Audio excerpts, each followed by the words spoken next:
raw material. However, we consume more of this maize in the Q3 and Q2 and Q3 of during the ethanol supply year. So that is when we actually get to see a lot of improvement in EBITDA margins. But comparatively, we are looking at a nominally better margin as compared to last year. And any capital expenditure plans that you have envisaged, and how are you going to fund the same? Yes, sir. So we've got the compressed biogas plants. There are two JVs that we have formed. One is with GAIL Gas Authority of India. That is to do 6 CBG plants under phase 1, which are about to start ground now and should be commissioned by third quarter of next financial year. So we're doing a capex of somewhere about 360 odd crores there.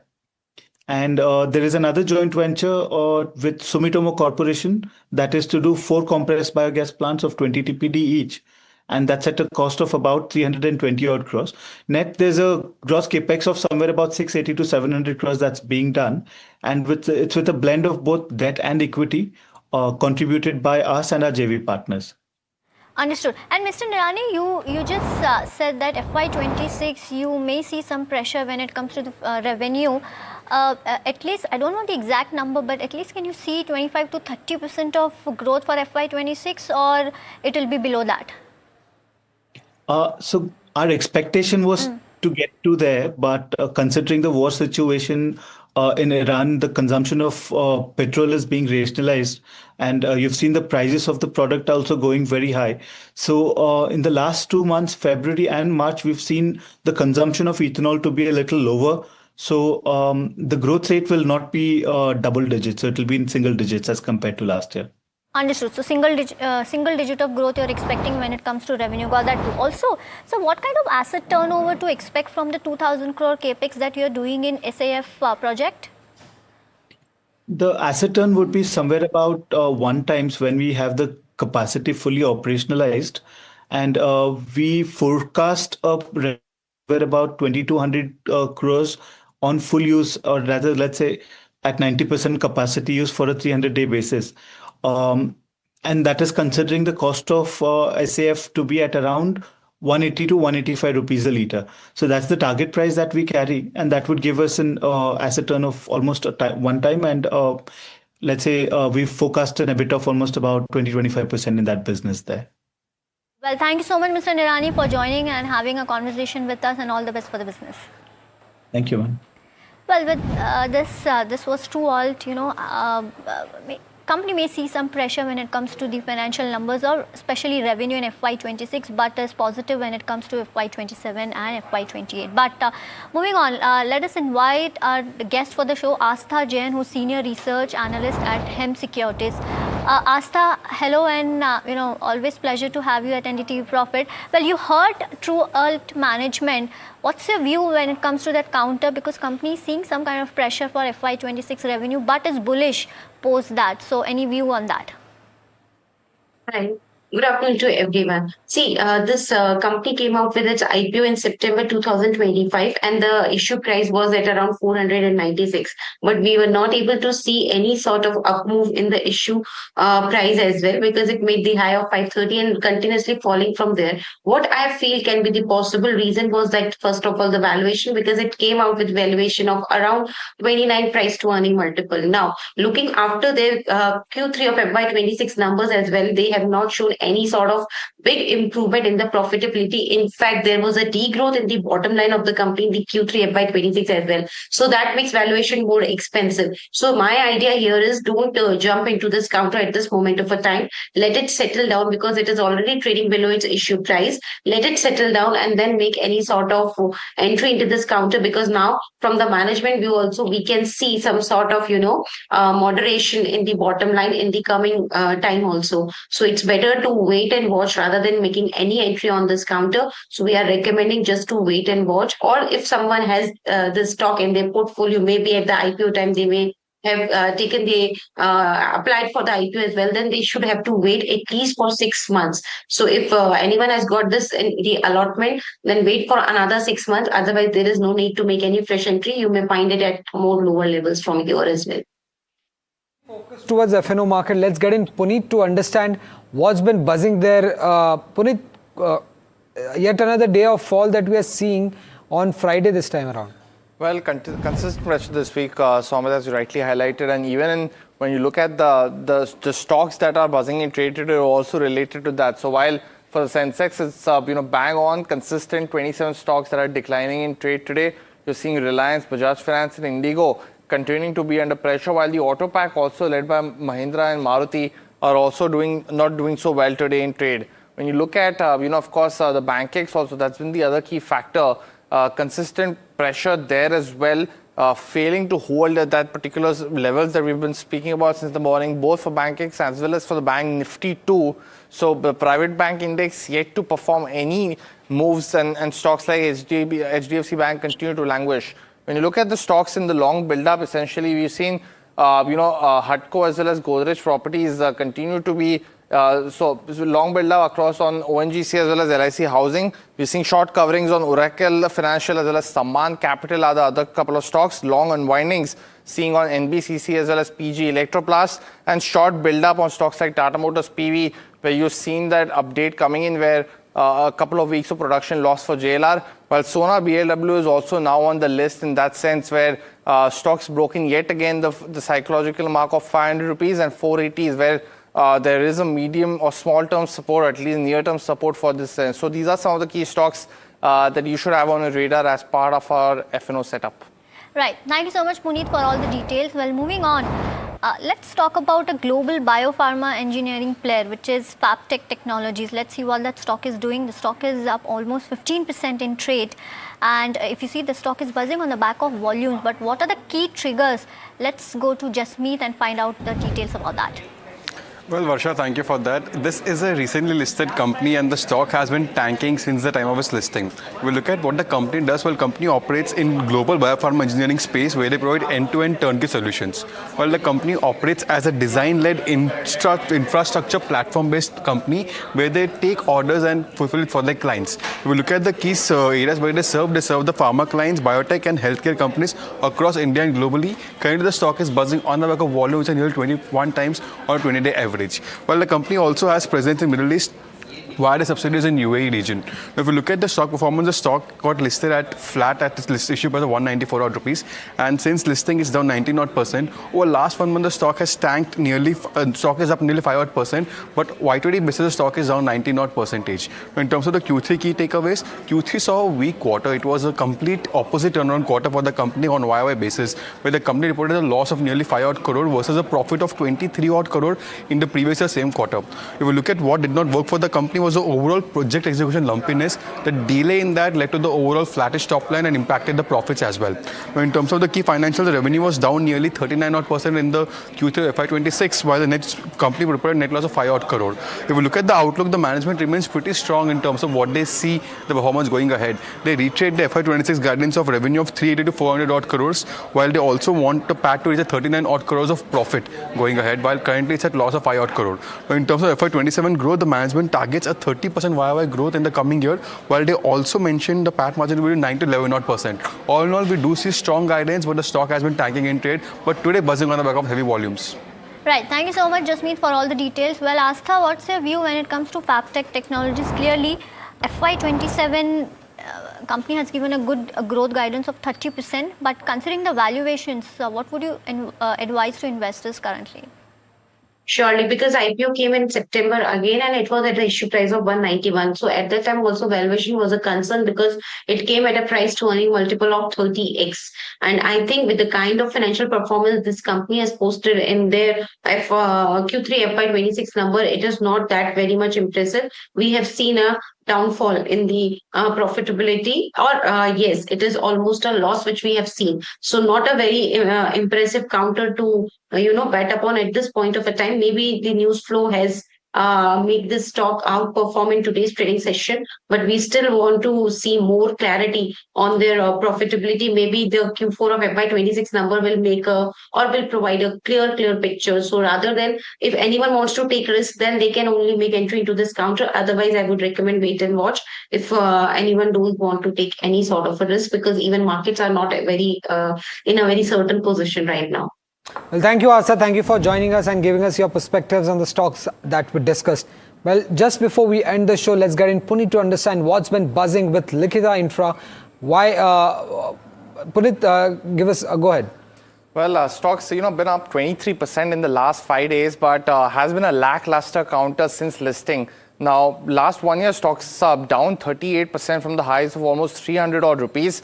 But even since the listing back in 2020, it's been an underperformer. Stocks trading at 170 now after today's move, but listed at just 120 rupees per share. So in that sense, has gone nowhere in the last 5 to 6 years. The company is engaged in laying off gas pipelines, as mentioned on your screen, and presence across the 20 states. So it has clients like IOC, GAIL, as well as BPCL. But within the segments, city gas distribution, cross-country pipeline projects are some of the key aspects that they look at. But overall, when you look at the current positions, there are two key aspects. A 925 crore order book where the market cap of the company is 688 crores. So you have to keep that in mind. And the other aspect that the 9-month FY26 financial picture has been quite weak. Revenue is down 10%, EBITDA is down 17%, and profit is down 32%. So post quarter 4, it will be a better aspect to look at the company in terms of financial as well as order book. But right now, stocks buzzing over the last 5 days on strong volumes at this point. Thank you, Puneet. Thank you for that information coming in on Likhita Infra. Well, with that, it's a wrap on this edition of Small Cap Buzzers. Stay tuned and keep watching NDTV Profit.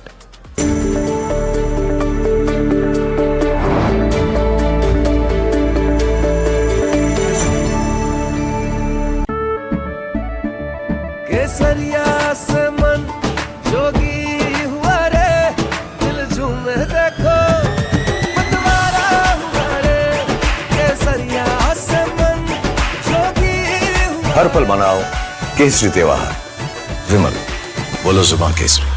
हाथ, ये हाथ केवल हल नहीं चलाते, मिट्टी से सोना उगाते हैं। ये हाथ केवल सिलाई नहीं करते, देश को नया रूप देते हैं। ये हाथ लोगों को उनकी मंजिल तक पहुंचाते हैं और इन्हें हम आसानी से लोन देकर अपना फर्ज निभाते हैं। कैप्री लोन्स फर्ज निभाते हैं। This market is so fragmented on both sides. It was extremely underutilized. We cater to SMEs. These are 80% of this market is dominated by SMEs. He would call a guy that भैया गाड़ी लगा दो, and he would say that कि भैया मैं आ रहा हूँ 15 minute में. He would not come till 60 minutes.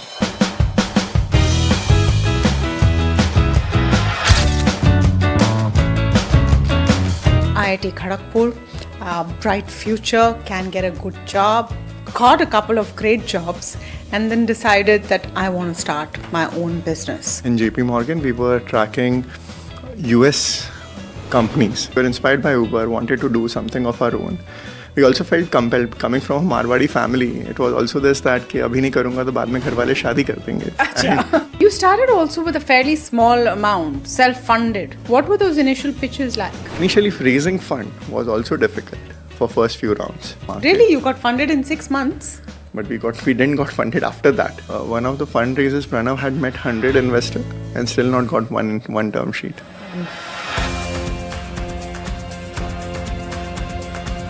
What happens with a business when it has also a significant retail customer focus is then you also get a lot of feedback. I usually start with my day where one or few of the emails would just say that you have ruined my life. I want to shift in house. I couldn't shift it because of you. This is a wedding dress which was not delivered.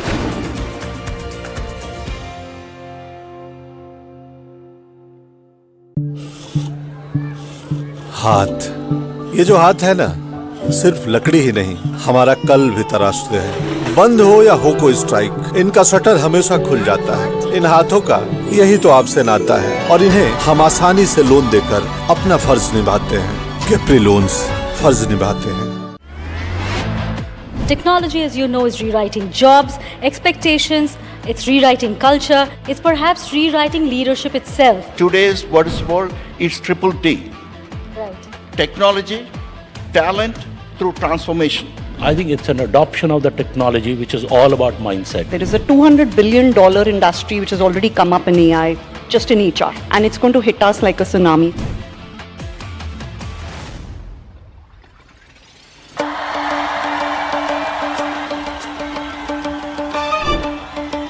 Will the rising sun win with a hand in hand?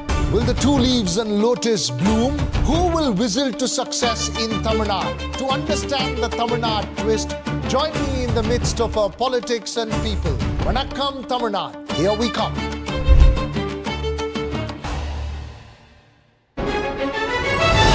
India, a land of story and resilience. 1.4 billion hearts share this home, and the responsibility to protect it rests with all of us. As India moves towards net zero, every step matters. Walk with us as we discover the people and ideas shaping a more sustainable India. India's Sustainability Mission, an initiative by NDTV. The fairways of Qutub Golf Course set the stage as the NDTV DP World PGTI returns for its 5th edition, from surgical iron play to composed putting on greens that run true. India's top pros joined the capital's corporate leaders for a celebration of skill, sportsmanship and connection. Watch at these times.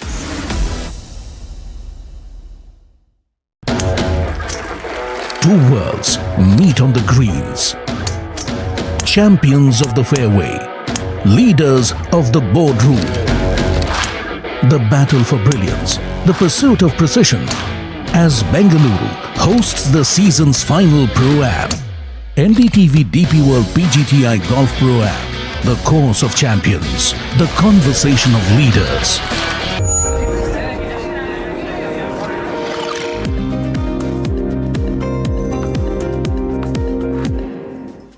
Welcome back. You're watching Ask Profit right here on NDTV Profit. My name is Puneet Zaveri, and over the next half an hour or so, we'll try and take all your stock-related queries. So if you haven't already, do start sending them on the WhatsApp number that'll flash on the top of your screen. You can also call us, speak to us directly on your stock-related query as well. The number for that is the landline number that's flashing on the top of your screen alongside the WhatsApp number. There you go. So please call us for solving your stock-related queries on a day that's been largely negative for the markets today. So let's look at the heat map for the Nifty 50, continuing to be under pressure as we speak, and down almost 400 points at this point of time. We broke in 23,000 mark yet again. So it's been consistent pressure on the markets. 42 stocks of the Nifty 50 down in the red, and stocks like Tata Motors PV that continue to be under pressure on the back of reports claiming 2 weeks of production lost yet again for Jaguar and Land Rover because of supplier issues in the UK is having a beating down impact on the stock. Reliance, Bajaj Finance as well as Shriram Finance yet again are down in trade today. Shriram Finance started to build some momentum with the up move on Tuesday, but all of that has fizzled out very, very quickly. In terms of the sectoral heat map though, you are seeing pressure across the board yet again. So the PSU banking index started the day with losses of almost 2 to 3% and has continued to do so. Nifty Realty, Nifty Auto, the Nifty Bank as well. All these indexes that have done very well in the past before the war broke out have seen reversals, money being taken off the table, and that trend has continued as well. The Nifty IT just barely by a slice of thread at this point of time in the green, but the move continues to be weak. In the advanced decline ratio, you had almost 2,150 stocks that were down in trade today at the morning in the morning edition of Ask Profit, and that trend has continued yet again. So just almost a 7:1 in favor of the declines for today. Mid cap, small cap also reflect that pressure that's visible on the benchmarks, as well as some indication that we've gotten from the advanced decline ratio. So down 1.6% for both these indexes. And individual movers finally of the BSE 500 show you that while some stocks have done well, like the Graphite stocks, HEG as well as Graphite India, you're seeing an increase in global prices for electrodes and hence visibly positive impact for both these players. But Supreme Petro also up 6%, ONGC and Oracle Financial after a while is up as well, but largely stocks down in trade today. Godfrey Phillips, Minda Corp, Spark, Uflex are putting pressure on the index. But let me welcome in Ruchit Jain, Vice President Equity Technical Research at Motilal Oswal Financial Services on the technical side, and Radha Raman Agarwal, he's the Managing Director and CEO of Swarm Advisors at this point of time as well. I hope I'm pronouncing the name of the company right, Radha, but thanks so much for joining in today. Let me go across, take the first stock-related query that viewers you've sent us today. It is on Coforge at this point of time. Our viewer Siju from Qatar, who is a regular viewer, he's holding shares at 999. So he's bought it post the fall or just before that up move started a couple of years ago. He's holding shares for a 3 to 5 year horizon, holding 75 shares. Radha Raman, would you suggest Siju to continue holding these shares at this point of time given the correction, or is selling out and waiting for more clarity post quarter 4 results as a strategy that you would suggest? I think you're on mute, Radha. It's on, I think. You are able to hear me? Yeah, I'm able to hear you now. Go ahead. So basically what suggestion would be more in terms of that we should be holding on the stock. There's already a correction which has happened, and I think IT is showing signs of giving a bounce back, and with the rupee thing as well. So I think it should be a good advice to hold on and then move ahead, and maybe wait for maybe additions into times to come and see the results of the fourth quarter, and then basis that decide that. But the current holdings one should hold on. Got that view. But the next question that's coming in, it's from Sunil from Pune, who's also a regular viewer. He's holding shares of Vedanta. Now, Ruchit, he's holding shares bought at 655. We have the impending demerger in the near to medium term. What would you suggest him to do? Broadly, what we have seen in last 1.5 months just seems to be a corrective phase within a broader uptrend. The major support for the stock is around 600 level if you look at some positional charts. So 600 to 620 is the range where I think the stock would find a good support.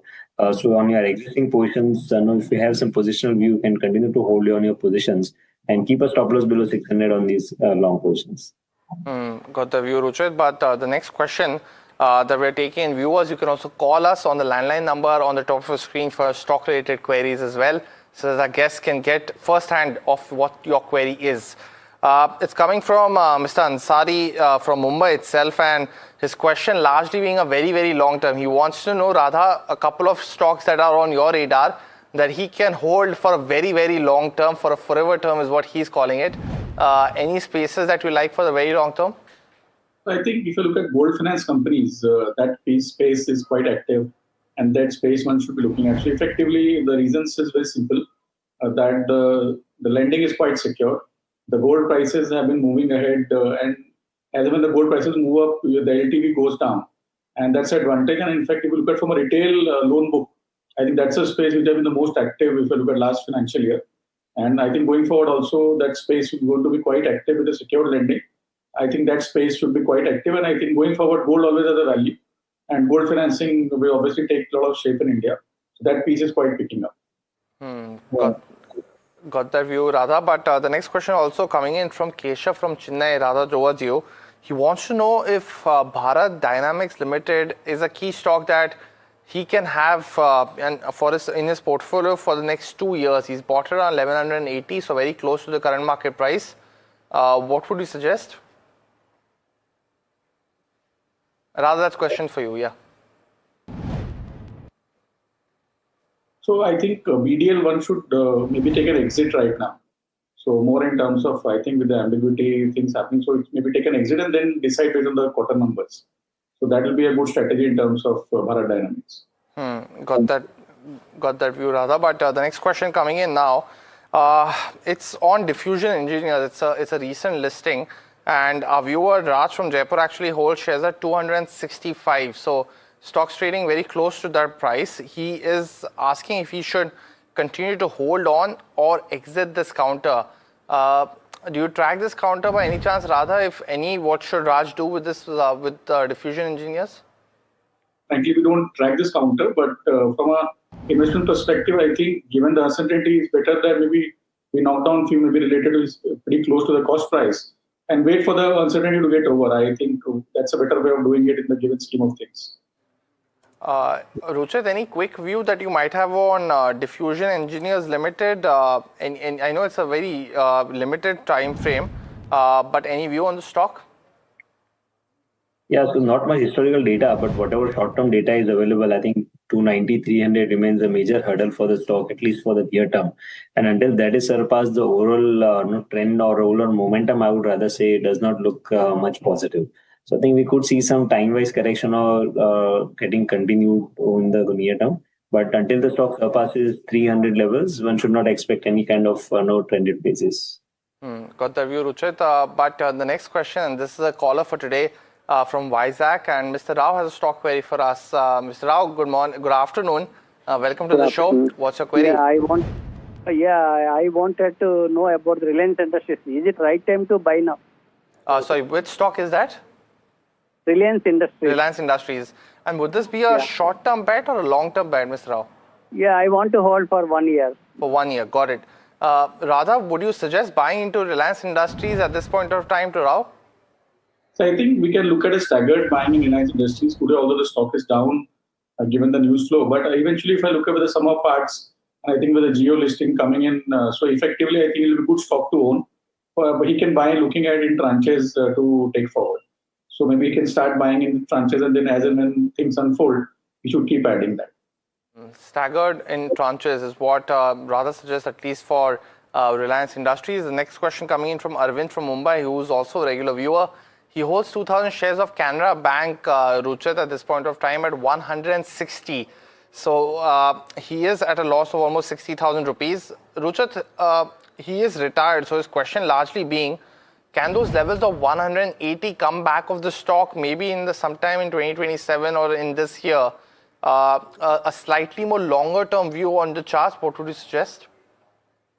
Yeah, I think if you have such long-term horizon, then you should continue to hold on your existing positions. We have witnessed a decent correction in last few days, mainly because because of the market corrective phase. Immediate support for the stock is of around that 128, 127 level. But if I look at a bit longer term charts, then major support is around 119, 120. So I think we might see some more dip towards that 120, but that would be a good level from where we can again expect the stock to resume its higher degree uptrend. So hold on your existing positions if you have next 1.5 years point of view. Around 120 you can review again if you want to average it.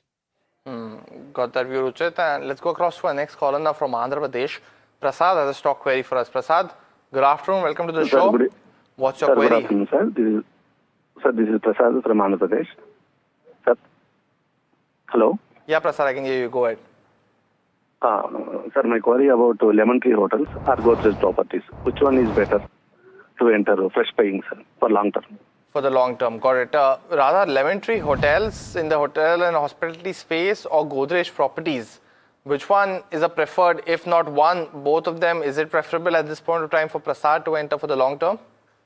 I think Lemon Tree will be preferred over Godrej Properties because I think it's come to a correction phase. The hotel is doing well given the sector it operates in. We have seen a correction, and effectively, once I look at bounce back in terms of coming in, there's a lot of leisure and corporate travel in that segment, and with this tier 2, tier 3, tier 4 kind of a backup in this. So Lemon Tree looks good in terms of accumulation.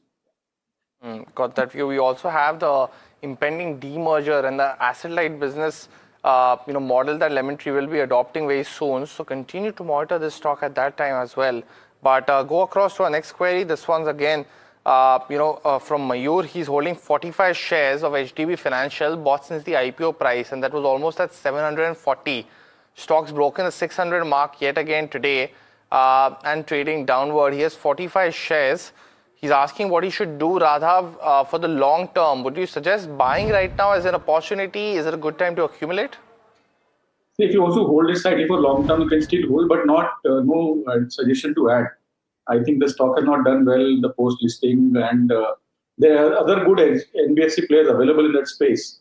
And I think that will be better rather than maybe adding here. Maybe for slightly medium to long term, we can hold on, but not do any average out or maybe adding at the current levels.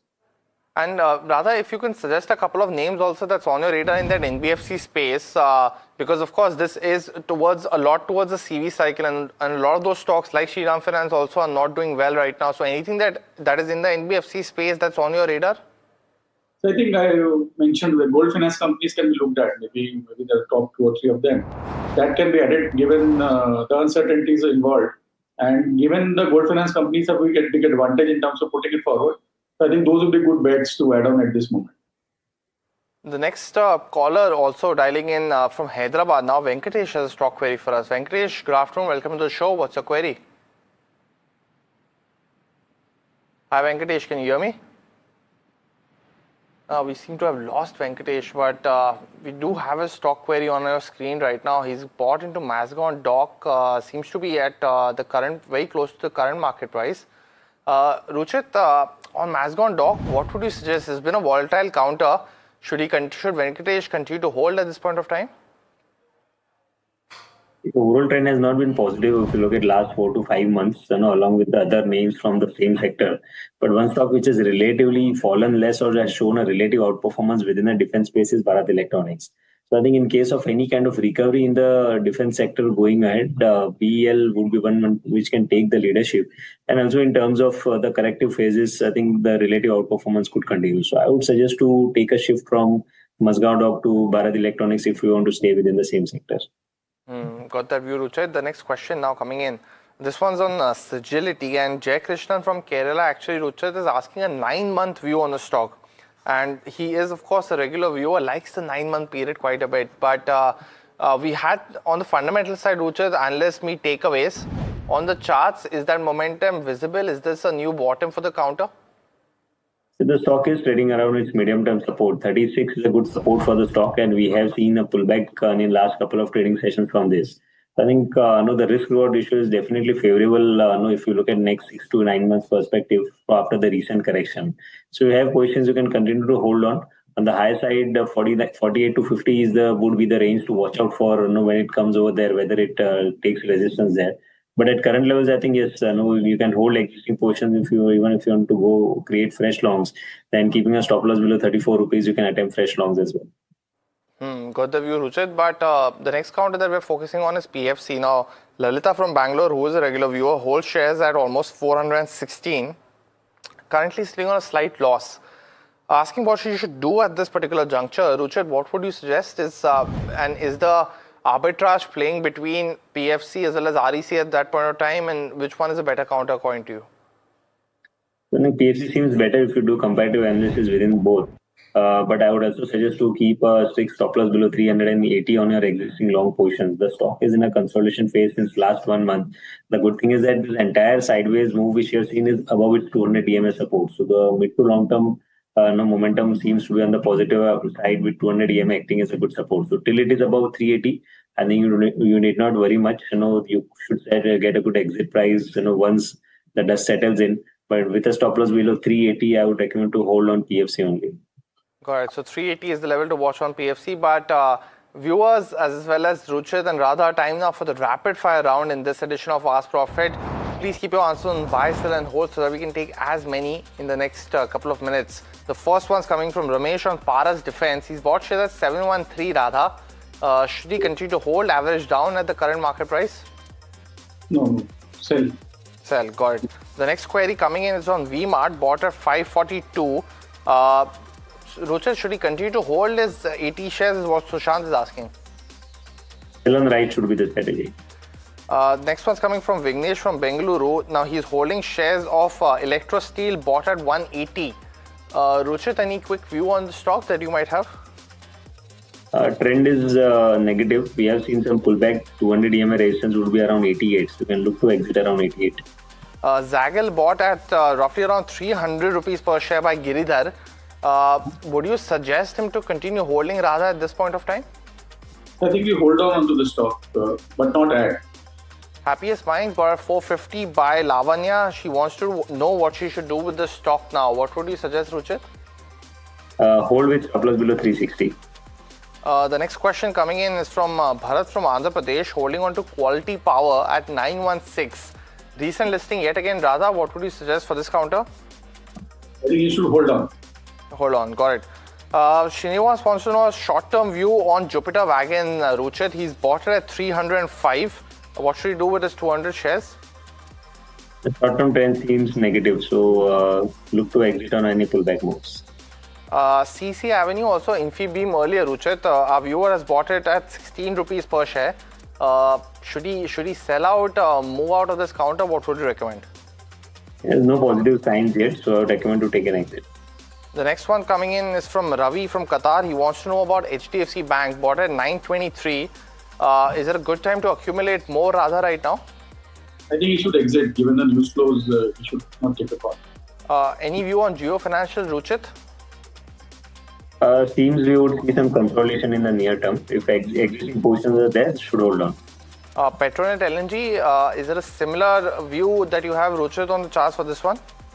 No, the short-term trend is negative. We have seen volume-based selling, so it can correct towards 225. The next one coming in is on ITC Hotels. What would your view be on this one, Radha, at this point of time? I think it's a good add to the extent. Eicher Motors is the other one. What would you suggest for this counter as well, Radha? I think it's also a decent add at this price point. The next question coming in, it's on Sirma SGS. Is it a good time to add more, Ruchit? Is the momentum continuing on the uptrend? Hold existing positions. Any dips towards 720 could be used as an opportunity to add. SBI is the other counter. Is the momentum on the upside done, or should he continue to hold right now? I think he should continue to hold. Ruchit, sorry, you can also go ahead with we'll get both of you on the last stock for today. Yeah, so 200 EMA support will come around 970. So I think if it comes towards 970, it would be good levels to add on. Got it. Well, that's the end of the rapid fire as well as this edition of Ask Profit. Ruchit as well as Radha, thanks so much for helping us solve all your stock-related queries. But viewers, all the time we have on this edition of the show. Thanks so much for watching and sending in your queries. Do stay tuned. India Market Close comes up next.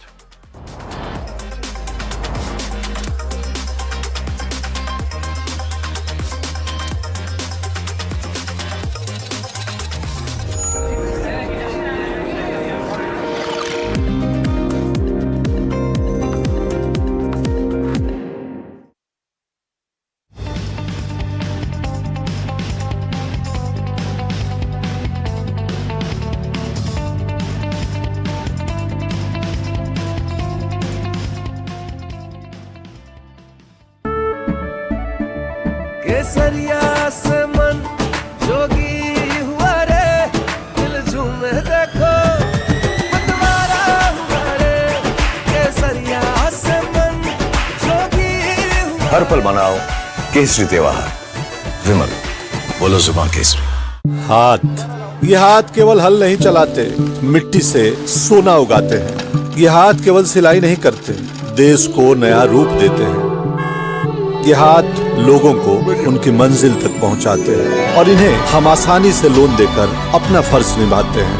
Capri loans फर्ज निभाते हैं। This market is so fragmented on both sides. It was extremely underutilized. We cater to SMEs. These are 80% of this market is dominated by SMEs. He would call a guy that भैया गाड़ी लगा दो, and he would say that कि भैया मैं आ रहा हूँ 15 minute में. He would not come till 60 minutes.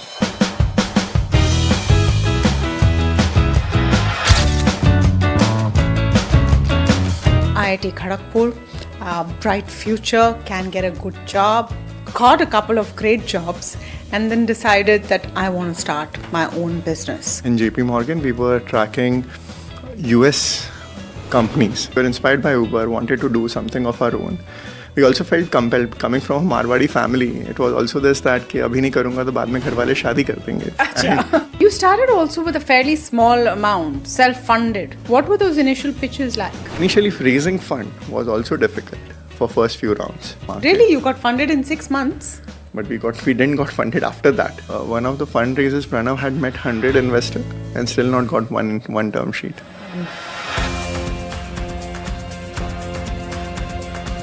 What happens with a business when it has also a significant retail customer focus is then you also get a lot of feedback. I usually start with my day where one or few of the emails would just say that you have ruined my life. I want to shift an house, I couldn't shift it because of you. This is a wedding dress which was not delivered.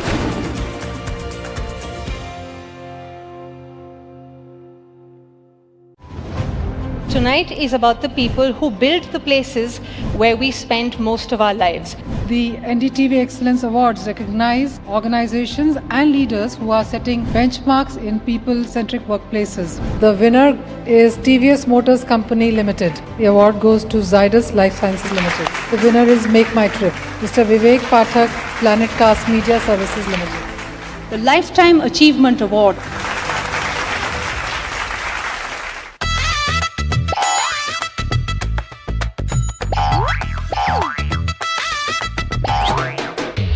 To understand the Tamil Nadu twist, join me in the midst of our people, language and politics. Vanakkam Tamil Nadu, here we come.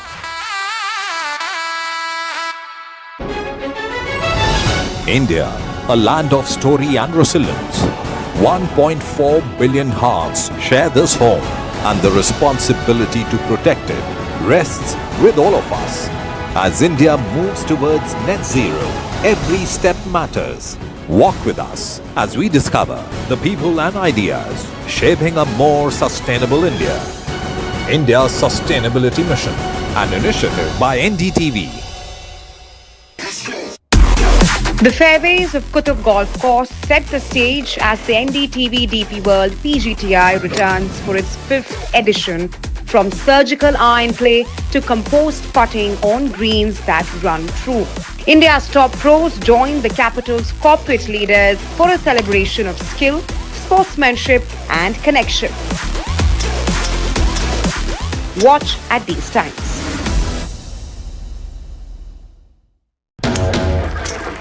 Two worlds meet on the greens. Champions of the fairway, leaders of the boardroom. The battle for brilliance, the pursuit of precision. As Bengaluru hosts the season's final Pro-Am, NDTV DP World PGTI Golf Pro-Am, the course of champions, the conversation of leaders. 20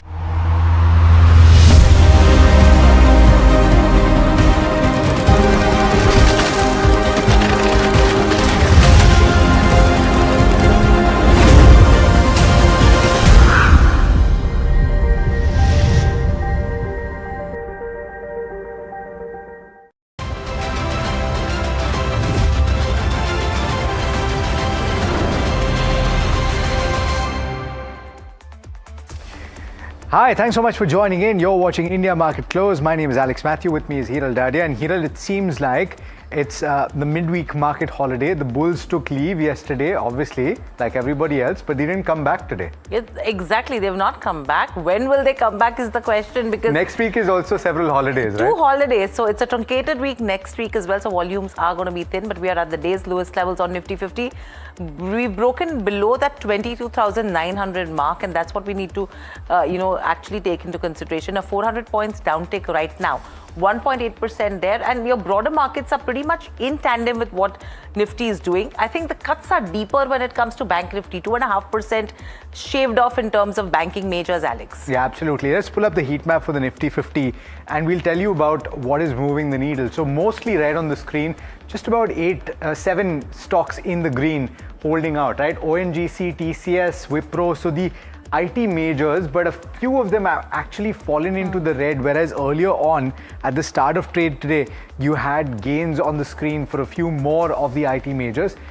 What else? On the losing end right there, I think the stock of the day, Tata Motors PV, but also Reliance Industries losing quite a bit of ground. And if you look at the contributors chart, which we should do next, you will see HDFC Bank, you will see Reliance Industries. Let's pull up the contributors chart, because there you go, those 2 counters right there, the heavyweights, and followed by the other banks. So 3 banks out of 4, 3 banks and 3 frontline banks losing ground.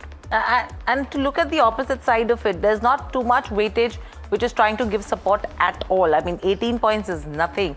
So you know where we are actually headed to with this kind of a closure in trade today. Go on. The other thing is, I want to pull up the intraday chart for the VIX, because the India VIX is at 26 plus. At least last I saw it, it's heading towards 27, and it's up as much as 8%. So that elevated volatility, Hiral, heading into the weekend. Elevated volatility here. Let's just pull up the advanced decline ratio, and then we should look at the broader markets as well in terms of the components. The advanced decline ratio, categorically the mouth is widening. Not to that extent, the greens are still only 300 versus 2,200 declines, pretty much where we started off. So there is that bearishness which continues in terms of where markets are concerned. And in terms of components of NSE 500, let's just look at that and see what's happening. I mean, a gain of what, 4 to 10%. HEG, Graphite India are the ones which are seeing some smart moves, but ONGC again, it's a crude beneficiary. What's losing out is a Spark, PCBL, Ease My Trip, Godfrey, Mahindra Life. I mean, it's a whole host of sectors. There's no particular direction that you're seeing in terms of BSE 500 as well. So that's what the market picture is looking like. But let's quickly look at the factors we should be watching out for. First up, the 2-day winning streak is what Nifty 50 has broken. That's clearly evident from what you're seeing in terms of the chart. And we've fallen as much as 400 points in trade. Your defensives, which is IT and pharma, these have been the only saviors in the market, but they've also kind of given up the kind of gains that we were talking of at the start of the session today. Banking majors clearly underperforming the benchmarks, and that was seen from the contribution that HDFC Bank, SBI and ICICI Bank are giving to Nifty 50 on the downside. Your PSU banks have been the top sectoral losers in trade as well. 22,900 now is acting as the clear support level, which has already been broken. So we know where we are headed from here on. Below 22,900, the bearish structure is something which is reconfirmed, and the resistance now is coming in at levels of around 23,000, which is a psychological resistance. And after that, the next level you should be watching out for should be 23,100. Now, clearly, it is a dull day of trade. For the last 2 hours, the market has been range bound, and we're talking about a range between 22,900 to 23,000. So it's just 100 points range that we're talking about. And very lastly, your cash market turnover is down 10%, very similar to what we saw in terms of Wednesday's session, while the F&O market turnover has been flat today, which was also under pressure, which was down, I think, 10 or 15% on Wednesday's session as well. So that's what the picture is telling you in terms of the setup so far in that last hour of trade. Let's get in our guests. We have Kunal Shah from Mirai Asset, Sher Khan and Samir Dalal who are joining in. Welcome to the show, Kunal. Let me take my question with you. With the way the setup is right now, clearly we have entered that bearish tone in terms of markets. 22,900 is what we've broken as well. What are you watching out for? Because again, next week is a truncated week. Good afternoon. Good afternoon to everyone. So I think this was a little bit unexpected from the markets as well. We had surpassed the hurdle of 23,000 on the upside, and then we headed towards 23,400 mark. We were expecting this move to at least continue towards the mark of 24,000 on the upside. Now again, the support, as you have mentioned, 22,900 has been broken on the downside. Your India VIX has again started to pick up, so there is going to be volatility as well. Even today is the weekly close as well for the Nifty index. Again, we are going to have a doji candle indicating indecisiveness. So I think better not to carry any positions, whether on the long side or on the short side, because there are gap ups and gap downs that is likely to happen even on the Monday's trading session. However, said that, I think approach for the Nifty index should be taken on a daily basis. Firstly, I'll be watching out for the 20 hourly moving average for the Nifty index. That is placed at 23,050. Till the time that is not taken out, I'll not be aggressively on the long side. So we will be cautious at the current levels. I will not even say be aggressively on the sell side as well. Yes, the undertone is on the bearish side, but I'll probably wait and watch, not take a trade on an index and go for the weekend. Similarly, for the Bank Nifty as well, I'll again wait and watch. Even for the Bank Nifty index, I was expecting this move to continue on the upside towards 55,000. Again, unexpected, that has happened today. Even for the Bank Nifty, any bullish trade to be taken has to be only above 53,000 on the upside. If that is taken out, then one can probably go aggressively long on the Bank Nifty. At the current levels, even Bank Nifty on the weekly chart is forming a doji candle, again clearly indicating indecisiveness. So there is no trade on index perspective. It's better to avoid the headline index at the current levels. It's one step forward, 3 steps back for the Indian equity markets. And good afternoon to both of you. Samir Dalal joining us as well. Before we go to Samir on some of the key stocks of the day, let me come back to you though, Kunal, on individual stocks that you're seeing. Are you still seeing opportunities? I think very few. First stock what I'll look on the long side over here is Glenmark. Again, looking technically strong on the chart. There has been a rounding base formation on the technical charts, and follow-up buying momentum is what we are seeing. So good opportunity to add on to the stock on the long side. 2175 is where it is currently trading. One can buy this with a stop loss of 2100 and looking for targets of 2270 to 2300 on the upside. So Glenmark is one stock which is looking on the buy side. On the sell side, I'm looking for a sell opportunity, and that is on TVS Motors.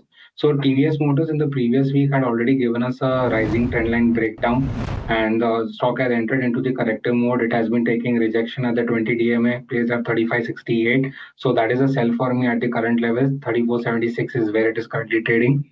One can keep a stop loss of 3600 on the upside and look for downside targets of at least 3200 to 3160 on the downside. All right. The stock that we've picked for stock of the day is actually a stock that Samir has quite a clear view on. So we'll come to him in just a bit. Let's first lay it out though. It is Tata Motors PV. It's trading at very close to the low point of the day, and seems like bad news for this particular counter does not seem to stop. And in the latest, of course, Jaguar Land Rover has reportedly decided to shut its Solihull facility for a period of 2 weeks. This is partly what was already planned, but there's more at play.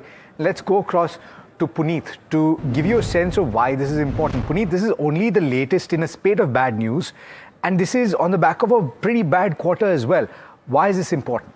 Well, thank you for that. It's definitely the third such instance where you're seeing a production cut for FY26. So temporarily suspended production at one of its plants in the UK for 2 weeks is where the suspension is. And the reason that the company has mentioned is because of a supplier issue. Now, bad news, as you rightly mentioned, Alex, continues to follow the company, because you've seen that the affected area is also affected timeline is likely merging with the pre-planned Easter holiday timeline as well, but they will still lose about 7 to 10 days of production in Q4 as well as spillover to Q1. Now, this comes on the back of an impact that we saw in the month of August as well as September for the company in terms of a cyber attack, where they lost 1 month's production of almost 50,000 units, which was split between a couple of quarters, Q2 and Q3, and that itself cost roughly £260 million of lost sales as well as expenses that the company added. Now, apart from that, also 2025 in April is where they lost production because of the tariff impact. So cars were stopped essentially from the UK going into the US, and hence the impact. But when you look at the slump, now this is from November till February of 2026. It's while the numbers have actually gotten better post the cyber attack, you've seen still a 19% fall in Feb 2026 versus 37% fall in the month of November. And the sales, which is expected for FY28 for Jaguar and Land Rover in a single financial year, will not be even close to what they did in FY25. So they did almost 4 lakh units, a number that they did consistently since FY19. The estimate's only 3,80,000 from multiple brokerages, and this is an average summation of that number. So the next 3 years seem very difficult for the company. The first one we've seen in FY26, and that's largely the picture, Alex, because the next 3 years also the sales are not going to recover back to their FY25 mark, and this year is very imperative. A new CEO with PB Balaji, but also the whole makeover of the Jaguar brand going all electric. Okay, this is an interesting development. Thank you so much for that, Puneet. In fact, let me take this one with Samir. Samir, Tata Motors PV has been one of your favorites as well. How are you looking at it now with JLR again holding production? And as Puneet brought to us, the kind of impact it could have in terms of production, what would you have to say on this one? Would you have a change in opinion? No, I don't have a change in opinion. I still remain very, very bullish on JLR and Tata Motors PV. And let me give you my reasonings, okay? So why have they cut production? We obviously know that there is a massive slowdown in the Middle East when it comes to sales of cars because of the issues that are happening out there. So when you have a situation where you're not able to sell, there's no point producing and holding on to inventory. We do not know when the recovery will happen because this could be a little prolonged, right? But having said that, are we of the opinion that this war is like a never-ending war that we have in Ukraine and Russia? I think that's highly improbable because I'm sure Iran is running out of ammunition. And at some point, the US is also going to say that the cost is not worth what they're putting in at this point of time. So it has to come to an end. Whenever it does, what you will see is slowly things will start to stabilize in the Middle East. And eventually, maybe 2 months or 3 months down the line, you'll see a demand uptick, and then you'll see a backlog of uptick also. So you'll see a sudden spike. Now, JLR in the current year has gone through a lot of problems. In Q2, they faced the cyber attack, because of which production stopped. The resumption of which started in Q3. So, a lot of the negatives have come into the system in the current financial year. So the year has been a washout for them. Are we saying that this kind of system is going to keep happening for them going forward? I don't think so. So when the recovery starts happening, which we think will be maybe a month from now or maybe 2 months from now, what you will see is people will start looking at it from a different perspective. So you're getting it at a decent value. If you look at normalized earnings, barring the one-offs that have happened in the current financial year. So that is the first point. The second point that I want to make is that we got to realize that it's not, we are focusing on Jaguar Land Rover, but it is not only them, it's all over the world. Production is going to get affected for cars, including the others, Mercedes, BMW. We just don't discuss them as much because we don't have any exposure to them here in the Indian market. So this is an industry phenomenon. This is nothing specific to Jaguar Land Rover. And if they can use this time to get their refurbishments and plant maintenance done, all well and good. So it helps them when, production is up and running, they don't need to take a shutdown. So I don't look at it as a massive negative. We still have to look at things from a longer term perspective when you're a fundamental analyst. Right now when I'm talking and the stock is going through this pain and, the profits are looking weak, everyone is probably wondering, why is this person being so optimistic? But a year and a half from today, when actually things are stabilized and things are growing and the stock is up, that's when people, the whole world and the bandwagon will come jumping in. Sure. And you'll have the opportunity. Okay. All right. So positive, and there's quite a bit that has to change for Jaguar Land Rover over the course of next year as well, not least of which is the transition that Jaguar itself is making towards electric vehicles. Kunal, I want to come to you on a couple of frontline stocks. HDFC Bank and Reliance Industries. Reliance Industries in particular is among the top losers on the Nifty 50. In fact, if anything, I'm going to try and find out. It's the third biggest loser with cuts of 4.8%. and proving to be quite the drag on the benchmark, and HDFC Bank not too far behind. In fact, close to 20 constituents of the Nifty 50 are trading with cuts of over 2%, and quite a few of them are losing over 3%. So what's the call on these two heavyweights? That's practically 20% of the benchmark as losing between 3 and 5%. You're on mute. Sorry. Firstly, for Reliance, the stock had already made a double top somewhere in the month previous, where it was in January, where the stock had made a double top formation. Post that, we had seen the correction starting in, and now we are facing this rejection at the weekly 20 moving average, that is 1430. So till the time that is not taken out on the upside, there will be no buying momentum that would be coming back. There was consolidation which was happening on the lower levels, and then again we have seen a breakdown. So I think the recent low of 1300, what Reliance had made, that will be very important. If that is breached on the downside, then you can expect a gap area to be filled on technicals on the downside towards 1180, 1190 zone. So I think I'll not be a buyer at the current levels for Reliance. 1430 is something what I'll be looking out for. If that is taken out, then probably one can go aggressively long on Reliance. But overall, the long-term structure still continues to be on the weaker side. Fresh lows for the rupee in the meanwhile, and we continue to head lower, possibly closer to that 95 mark, as unprecedented and unexpected that would have been even last year when the tariff conversation was front and center. We weren't thinking about 95 on the Indian rupee, right? So it is a balance of payment issue, and the fact that the government is taking steps to curtail the impact of higher crude oil prices currently. But let's go across to Somit Sarkar with what the chatter from the dealing rooms is. And it seems, Somit, that just over the last half an hour, 45 minutes or so, the selling has intensified. What is the word from the dealing rooms? Well, the sentiments are not at all optimistic, given the fact that there is no clear direction firstly in the market, and these 2 days of gain and then 1 day of big loss, that has led to much more losses for retail investors and for dealers as well. Hence, the sentiments are not at all optimistic throughout the broking rooms that we are seeing.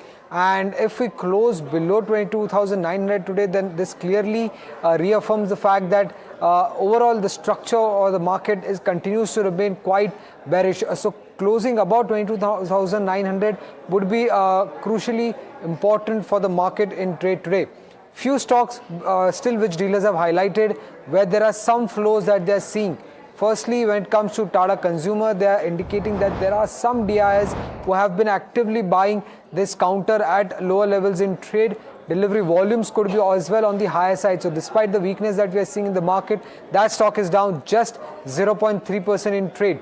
LIC Housing, that has been on an uptrend. Strong buy flows on the FI desk is what dealers have highlighted.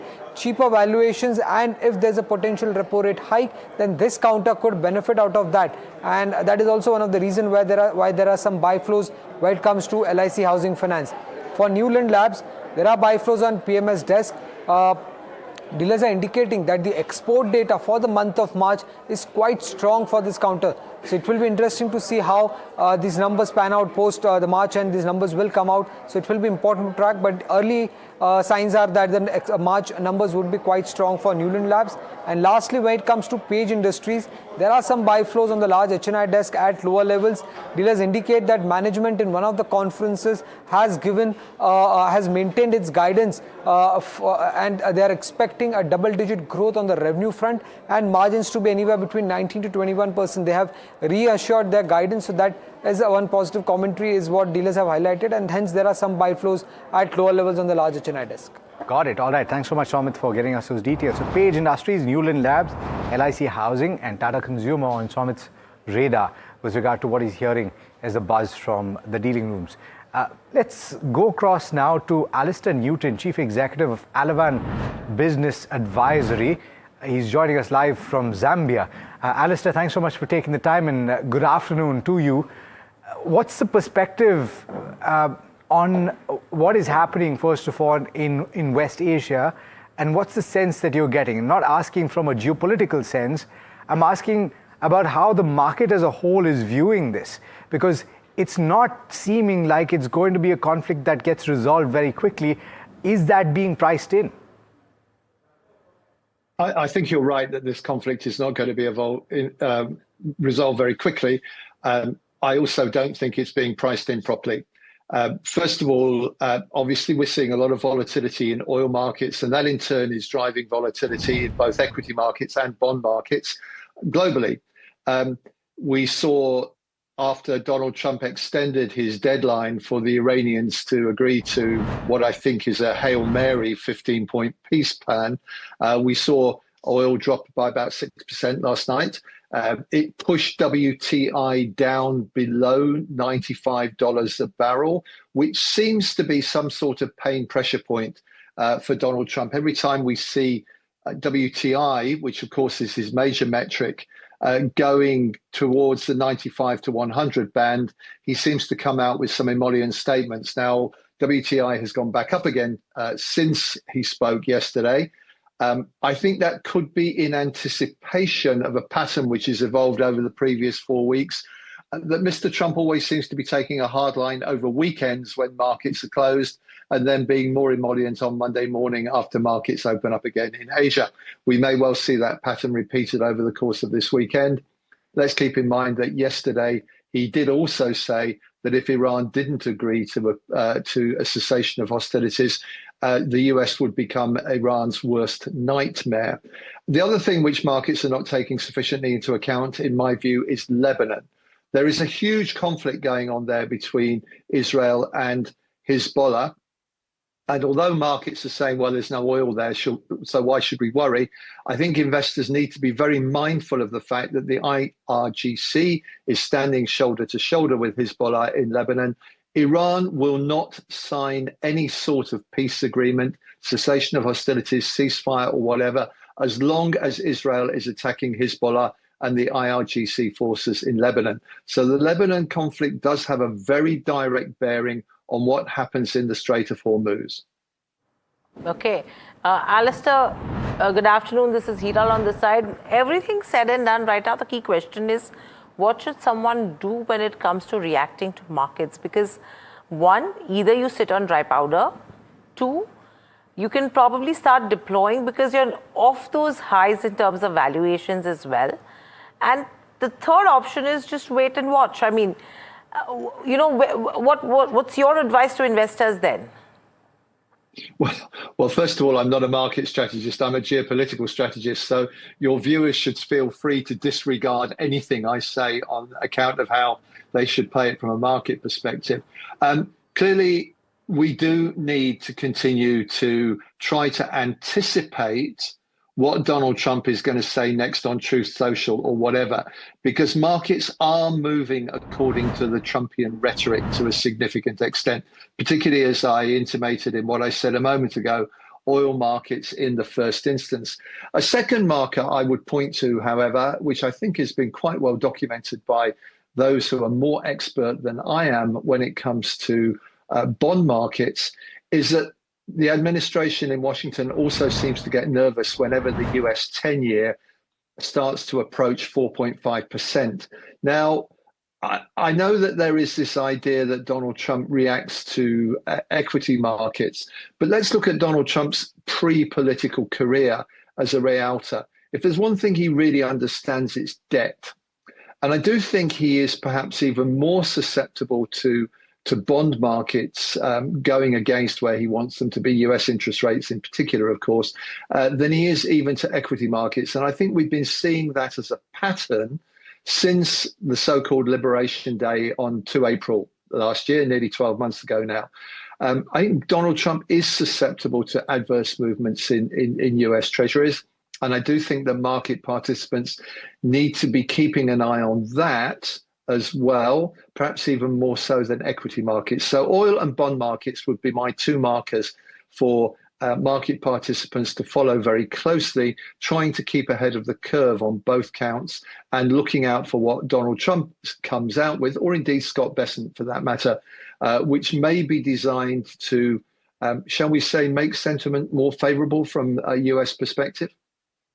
Thank you, Alistair, for that and being gracious enough to respond to a market question when your expertise is more in terms of geopolitics. And to tie that up with it, my question to you is now, from here on, how are you seeing escalation to de-escalate, as a strategy? Because that's what everyone is talking about when you talk about what Donald Trump is doing, how the GCCs come and play their role as well, because they have been the ones who've been called a very neutral land, which no more is the case, it seems.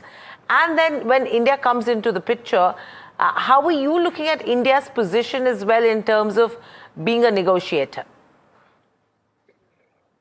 Well, let's deal with the last part first. There's quite a few countries running around at the moment trying to act as mediators. Pakistan, Turkey, Egypt, I guess the Omanis are still in the mix somewhere. I think the problem with acting as a mediator right now, be it India or one of the countries which is already engaged, the practical problem is that the Iranians are not ready to call a halt, even if Donald Trump is, and that's an open question to which I'll return. And furthermore, Benjamin Netanyahu is not ready to call a halt at this stage. I think there has been a certain amount of rhetoric over the course of the last few days, which has been suggestive of this idea that Donald Trump can call a halt anytime he wants to. He can't. I don't think he necessarily has the wherewithal to stop Netanyahu, let alone to get the IRGC, who are calling the shots in Tehran to all intents and purposes, to agree to a ceasefire at this stage. We've seen their rejection of the 15-point plan already. So this basically leaves Donald Trump to come to the first part of your question with two options. It's either escalation or capitulation. And I include in capitulation something he hinted at about a week ago, which is that he may just walk away from all this. It's not impossible that he would do that, declaring victory along the way, even though there is a respectable body of opinion in my area of expertise, geopolitics, which says that as long as Iran controls passage through the Strait of Hormuz, America has effectively lost this war. And let's keep in mind, too, that escalation and ultimately capitulation in some way, shape or form are not mutually exclusive. There are more US ground troops moving into the area. I think it is still the case that nobody can call how this is going to end with any degree of certainty, or indeed when it is going to end. But I do think there is a better than 50% probability that things are going to get worse before they get better, not least from a market perspective. A quick last question. I'm just squeezing one in, even though we're out of time, Alistair. But what is the worst case scenario, in your opinion, in the next week or so? You've pointed to the buildup of ground troops. They've been deployed from the US, and that presence has been building, even as we have a so-called cessation of targeting of energy infrastructure that was announced overnight by Donald Trump. What is the worst case scenario, in your opinion? Worst case scenario, in my view, is that the Americans or the Israelis do something which provokes Iran into attacking desalination plants in the GCC countries. This is the biggest fear of the GCC countries. They are highly dependent, just on humanitarian grounds, let alone economic, on their desalination plants. If we were to see an escalation into wholesale attacks on desalination, this would be massively worrying.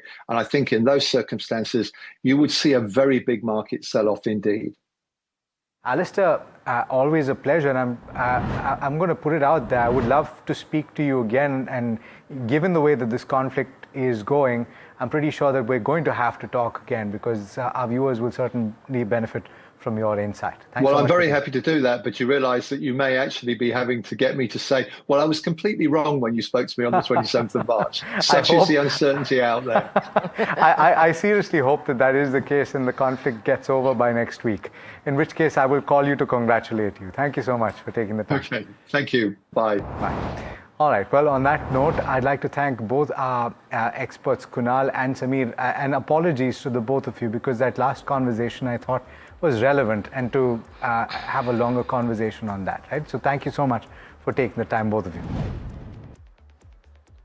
Okay, let's talk about one of the major stories of today, and this is reacting to the fact that oil prices have remained elevated, and the government announcing that it is revising its fuel duty structure, cutting the special additional excise duty on petrol and diesel by 10 rupees each. This is a measure to protect the consumer. First, let's listen in to Finance Minister Nirmala Sitharaman speaking about the government's announcement. Listen in. विदेश में market में दाम बढ़ रही है crude का, उसके कारण पेट्रोल और डीजल का, एटीएफ का। माननीय प्रधानमंत्री जी ने ये चाहा कि कंज्यूमर का प्राइस बढ़ना नहीं है। उसके कारण हम निर्णय लिए हैं कि ऑयल मार्केटिंग कंपनीज को सपोर्ट दें, और जिससे वो ज़्यादा दाम में खरीदने वाली चीज़ों को सरकार उनको मदद करेगी, मगर जनता के ऊपर रेट बढ़ाना नहीं होना चाहिए। दूसरा, बड़ा दाम विदेश में बढ़ रही है, उसके कारण ऑयल मार्केटिंग कंपनीज खरीदना रोकें। ये से हालत ना हो, वो फिर भी खरीदें, फिर भी ले आएं, और हमारी जनता को समय समय पर सही क्वांटिटी जितना भी मिलना चाहिए उतना मिलने का इंतज़ाम करें।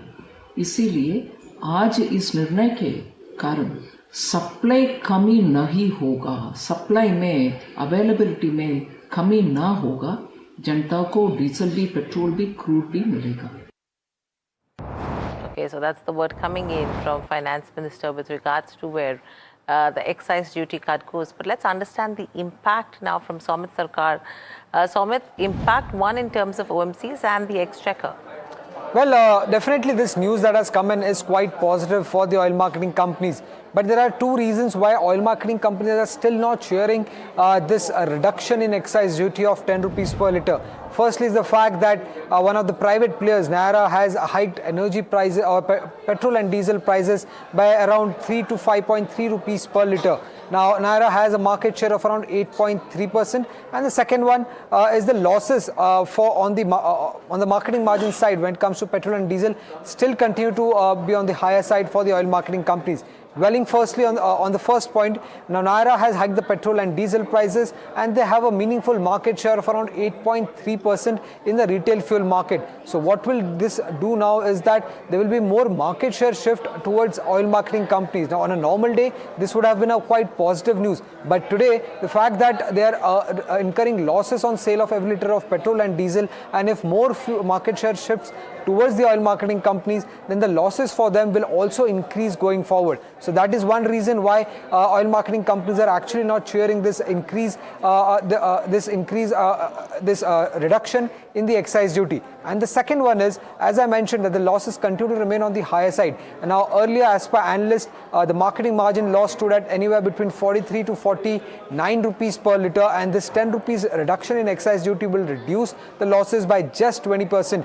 Despite this, the marketing margin loss continue to remain on the higher side of around 33 to 39 rupees per litre on blended basis, which means that by selling every litre of petrol and diesel, they are incurring a loss of anywhere between 33 to 39 rupees. So these are broadly the two reasons why why oil marketing companies are actually not cheering this reduction in excise duty. And this reduction in excise duty will have an impact on the government's financial as well. On an average, India consumes close to 170 billion litres of petrol and diesel on an annual basis, and this will lead to 1.7 lakh crore of loss for the government on an annual basis, which is nearly 5% of the gross revenue for the government. But again, these numbers are on annual basis. Now it remains to be seen for how long this reduction in excise duty prevails, because then that will decide what's the actual loss that is coming in for the government of India. Thank you, Somit, for that. In fact, let's get in Prabal Sen from ICICI Securities. Prabal, welcome to the show. Hiral on the side. My question to you is, how are you seeing this benefit in terms of where OMCs go in terms of the financial impact? Because I was just reading right now from the press release where they're saying at current international crude prices, the under recoveries stand at approximately 26 rupees per litre on petrol and around 81.9 on diesel, and the combined daily under recovery, which is being absorbed by OMCs, is approximately 2,400 crores. And the excise reduction offsets rupees 10 per litre of those losses, ensuring that OMCs can continue to supply fuel without disruption while keeping retail prices unchanged. If you have to take this 2,400 crore rupee number into consideration, what do your calculations actually tell you in terms of impact? So first of all, I think, the under recovery number that you mentioned is probably based on the Indian basket of crude. It is important to remember that the Indian basket of crude has a substantial weightage for Dubai and Oman crude, which is not really the price that is being paid, because those crudes are not the ones that are being purchased right now. Dubai and Oman, till about yesterday, were trading at a $50 premium in the physical market to Brent, if one has to rely on published numbers. And therefore, it sort of probably increases the under recovery number slightly more than what it should be. Having said that, I think I completely agree with what little I could get of Somit. I couldn't quite hear the audio, but what I could see was that, the number mentioned was 48 odd rupees on a blended basis. Our numbers pre this change were also closer to about 40, 42 rupees. And therefore, with this reduction, excuse me, the incidence of these retail margins is obviously reduced to quite a extent, but it still remains fairly significant. So as of now, with GRMs being what they are and with retail margins being what they are, I still think that OMCs are not really out of trouble. I think their numbers will probably still be in negative territory if you look at integrated margins on a per litre basis. Numbers that we have, at least for the last couple of weeks, against a normalized level of between 7 to 9 rupees a litre that companies make, start IOCL being the highest and HPCL probably being the lowest. Those numbers are trading at about 15 to 20 rupees negative at this point of time. That makes sense. So Prabal, you've put the numbers into perspective.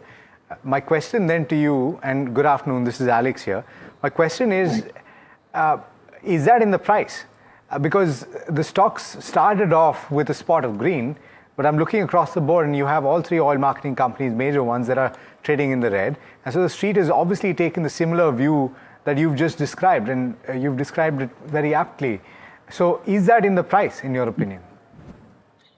So I think there's a couple of things to look at. One of the things that we have been stating for some time is that if you look at the last three crises that have happened in the last, let's say, 15 to 17 years, starting from the 2008 financial crisis and all the way up to even the current crisis right now, there is a certain, trough level valuation that OMCs tend to recover from. If you look at what valuation they are trading at today, our sense has been, and this is something we wrote in our note on the 20th of March as well, is that there's probably another 15% decline that one can see, post which, and of course, this is all based on the assumption that this conflict will get resolved one way or the other over the next couple of months. That being the case, from the bottom, which is maybe about 10-12% lower from the current levels, we have generally seen a 40% bounce back in all of these three names. Now, obviously, the challenge here is to predict the bottom at this point of time, because that entirely depends on how the dispute plays out. But this move by the government definitely helps alleviate some of the pain. But at a certain point of time, some price actions or further tax cuts are going to be required if prices remain at these levels. And I think that is something that will be a key monitorable to see if OMC fortunes sort of recover and the stocks recover from these levels. Okay, so Prabal, when you say some more will be required, what's that quantum at the back of the envelope calculation telling you? How much more legroom that will be needed?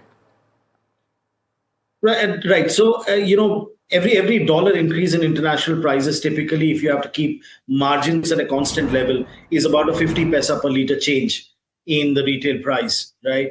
Given the fact that, 10 rupees of that has been taken care of, that means that about a $20 impact from the pre-conflict level has been taken care of. Now, if I look at what the prices were at that point of time, Brent was at about $73. Diesel was probably at about $90 odd. Apologies, I'm going to have to... That's the difference that you have to sort of look at. Yes, you've made the point. Prabal, apology, I'm going to have to cut you off because we have to listen into what the interministerial press conference has to say, probably about what we were just speaking about oil. Let's listen in. Now, following this crisis, there has been a significant surge in the international crude oil prices. इस crisis की वजह से जो अंतर्राष्ट्रीय crude के prices हैं उनमें स्वाभाविक रूप से काफ़ी बढ़ोतरी हुई है और उसके अलावा there has also been a higher surge in the prices of petrol, diesel and aviation turbine fuel.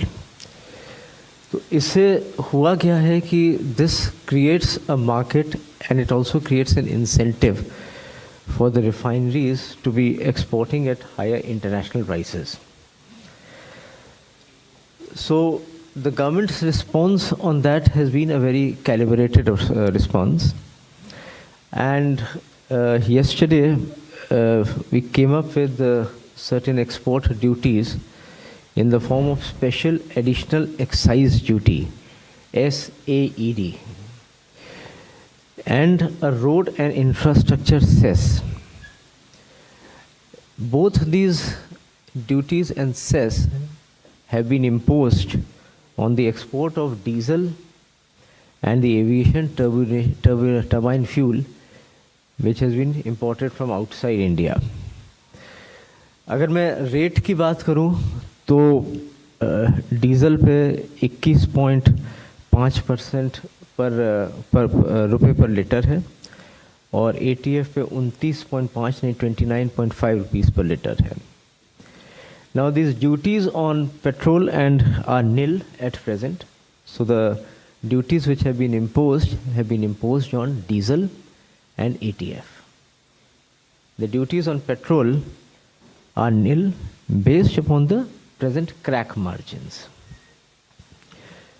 However, the rates will be reviewed on a fortnightly basis. हर 15 दिन में सरकार एक mechanism लाएगी जिससे कि ये rates review हो. अब इस चेंजेस का फ़ायदा क्या होगा, इससे हम क्या हासिल करने वाले हैं? The idea behind having these changes is to prioritize the domestic availability of these products, that is diesel and ATF, and at the same time to ensure an energy security for the country in the midst of global uncertainty, which has been exacerbated by the disruption in the supply chain. And of course, the uncertainty prevailing in the international markets, both in terms of availability and price. Revenue gain at the back of the envelope calculation for these proposals would be roughly around 1500 crores rupees in a fortnight. Situation, however, as I said earlier, will be monitored on a fortnightly basis. Now, there have been also, these were the changes on the export side. I will now come to the changes that have been made on the domestic side. Because as you would have read the Gazette notification yesterday, the changes are in two parts. One is an imposition of an export duty, and secondly, there have been changes in the excise duty on petrol and diesel for domestic consumption, where there has been a reduction by rupees 10 per litre by reducing the domestic special additional excise component of the current stack of levy that these products suffer when they are imported. So, in real terms, the revised duty on petrol comes now from rupees 21.90 rupees per litre to 11.90 rupees per litre. The revised duty on petrol में जो संशोधित duty है वो पहले 21 रुपये 90 पैसे प्रति litre थी, and from 21.90 rupees per litre it will now come down to 11.90 rupees per litre, 11.90 रुपये per litre. एक रिडक्शन है 10 रुपये पर लीटर का. सिमिलरली डीजल पर द एग्जिस्टिंग ड्यूटी वाज 17.80 रुपये पर litre, which now will come down to 7.80 per litre. Now these above steps have been taken largely to reduce the under recoveries for the oil marketing companies, while at the same time ensuring that there is no increase in the prices of petrol and diesel for the consumers on account of the ongoing crisis. Revenue implications will be seen by the department. As I said earlier, on the side of the export, there was a revenue implication. We will be looking at the trends of imports for the fortnightly period and then coming up with what has been the revenue implication. Because please understand that the situation is dynamic. It is not business as usual where you would have a certain predictability कि इतना metric ton माल इतने period में आएगा. We are living in difficult times. You are all aware from the media about passages of ships and attendant problems. So any implication on that will of course have to factor in the actual supplies of goods coming into the country. And therefore, even within a limited time frame of fortnight, the department will have to also look at the supplies before you are able to come up with a very realistic implication as far as the revenue is concerned. So, okay, so that was the CBIC chair talking about the impact when it comes to under recoveries as well, and then from there you're talking of what the impact will be on the exchequer, but the stocks have been slightly under pressure to the tune of 0.5% to almost 2%. It's only ONGC which is up in trade because of the benefits of crude coming in there. But very quickly, let's just pull up the rupee because that has been one of the conversation points. Amit Pabari, founder and managing director at Kara Forex, joins in. Amit, welcome to the show and a pleasure to speak to you. You know, my question is, I mean, this is becoming like a free fall where no one is really able to understand where is this going to stop. We're talking of levels of what, 94.79 in the morning, and from there on, the pressure has continued. You know, we've spoken to a couple of guests and they've been of the opinion that 96 in the near term is a no-brainer. People are also talking about 98 as well. What is the trajectory, one, that you will be watching out for, and two, what are the risks? You know, looking at current scenario, the probability of rupee weakening is on a higher side than probability of rupee getting stronger against the dollar. The odds are against rupee. There are various factors like crude oil price under pressure, FIIs are continuously on the selling side.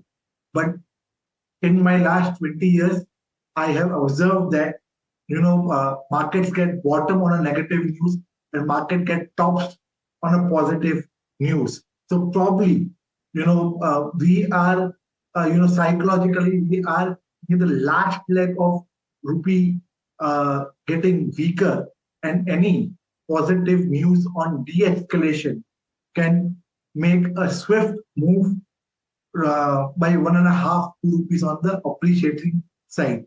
So at current levels, my suggestion to all importers is that do not panic at 94.79 level to go and hedge your long-term imports. Rather wait for a correction towards 93.5 kind of level where they can think to participate on getting long on USD INR pair. But at current levels, avoid getting long on the dollar side.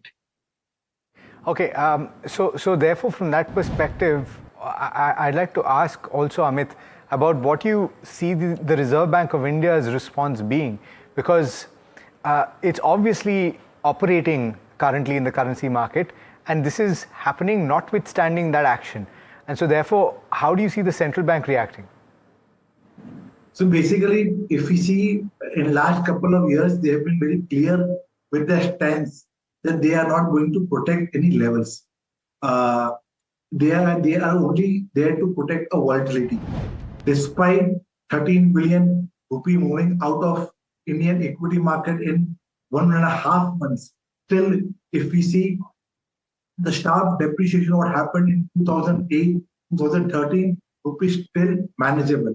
Apart from that, I will say that Reserve Bank of India has strong control over the rupee in last couple of years. They have all instruments available. They have stronger reserves. So there will be no runaway in the rupee. What a lot of people are expecting, 9800. We are not expecting that kind of a level in near term.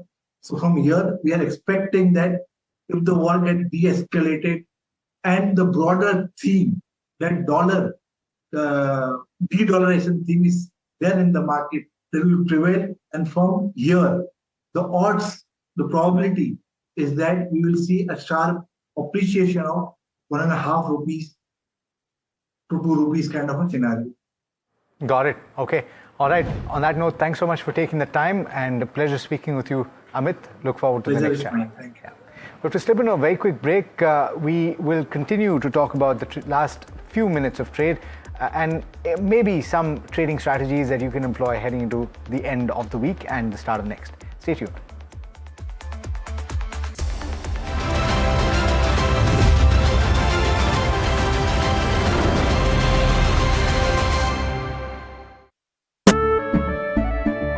केसरिया से मन जोगी हुआ रे दिल झूमे देखो मतवारा हुआ रे केसरिया से मन जोगी हुआ हर पल मनाओ केसरी त्योहार विमल बोलो जुबान केसरी बिटिया की शादी है हमारी। बधाइयों बधाइयों। कुछ पैसे मिल जाते समय पे लौटा दूंगा। जिंदगी में जरूरत के वक्त हम अक्सर अकेले पड़ जाते हैं। इसीलिए तो केपरी लोन्स आपको गोल्ड लोन देके अपना फर्ज निभाते हैं। केपरी लोन्स फर्ज निभाते हैं। This market is so fragmented on both sides. It was extremely underutilized. We cater to SMEs. These are 80% of this market is dominated by SMEs. He would call a guy that भैया गाड़ी लगा दो, and he would say that कि भैया मैं आ रहा हूँ 15 minute में. He would not come till 60 minutes.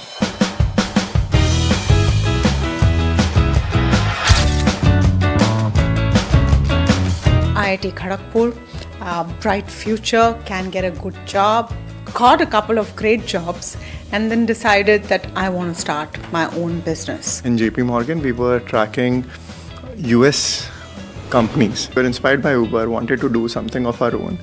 We also felt compelled, coming from a Marwadi family, it was also this that कि अभी नहीं करूँगा तो बाद में घर वाले शादी कर देंगे. You started also with a fairly small amount, self-funded. What were those initial pitches like? Initially, raising fund was also difficult for first few rounds. Really? You got funded in 6 months? but we didn't got funded after that. One of the fundraisers, Pranav had met 100 investors and still not got one term sheet.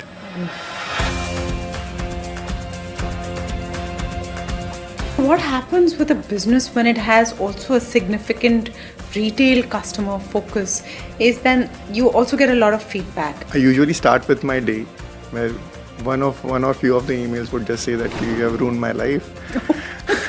I want to shift an house, I couldn't shift it because of you. This is a wedding dress which was not delivered.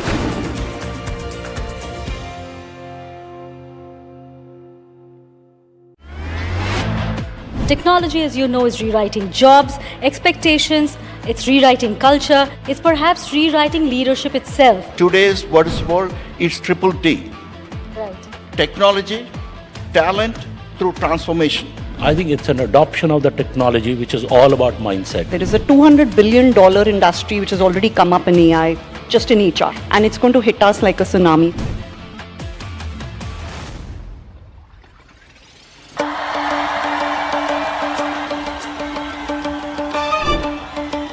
Will the rising sun win with a hand in hand? Will the two leaves and lotus bloom? Who will whistle to success in Tamil Nadu? To understand the Tamil Nadu twist, join me in the midst of our politics and people. Vanakkam Tamil Nadu, here we come.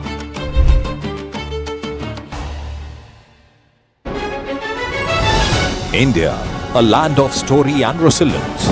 1.4 billion hearts share this home, and the responsibility to protect it rests with all of us.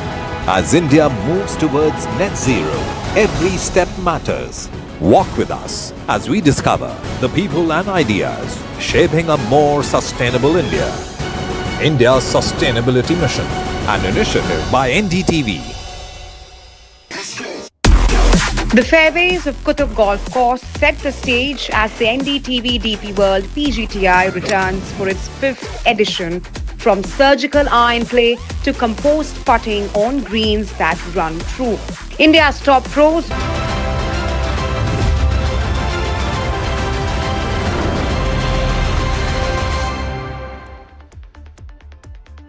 Welcome back to India Market Close. You know, we're at the fag end of the show, and let's get Nilesh Jain as well as Neeraj Dewan.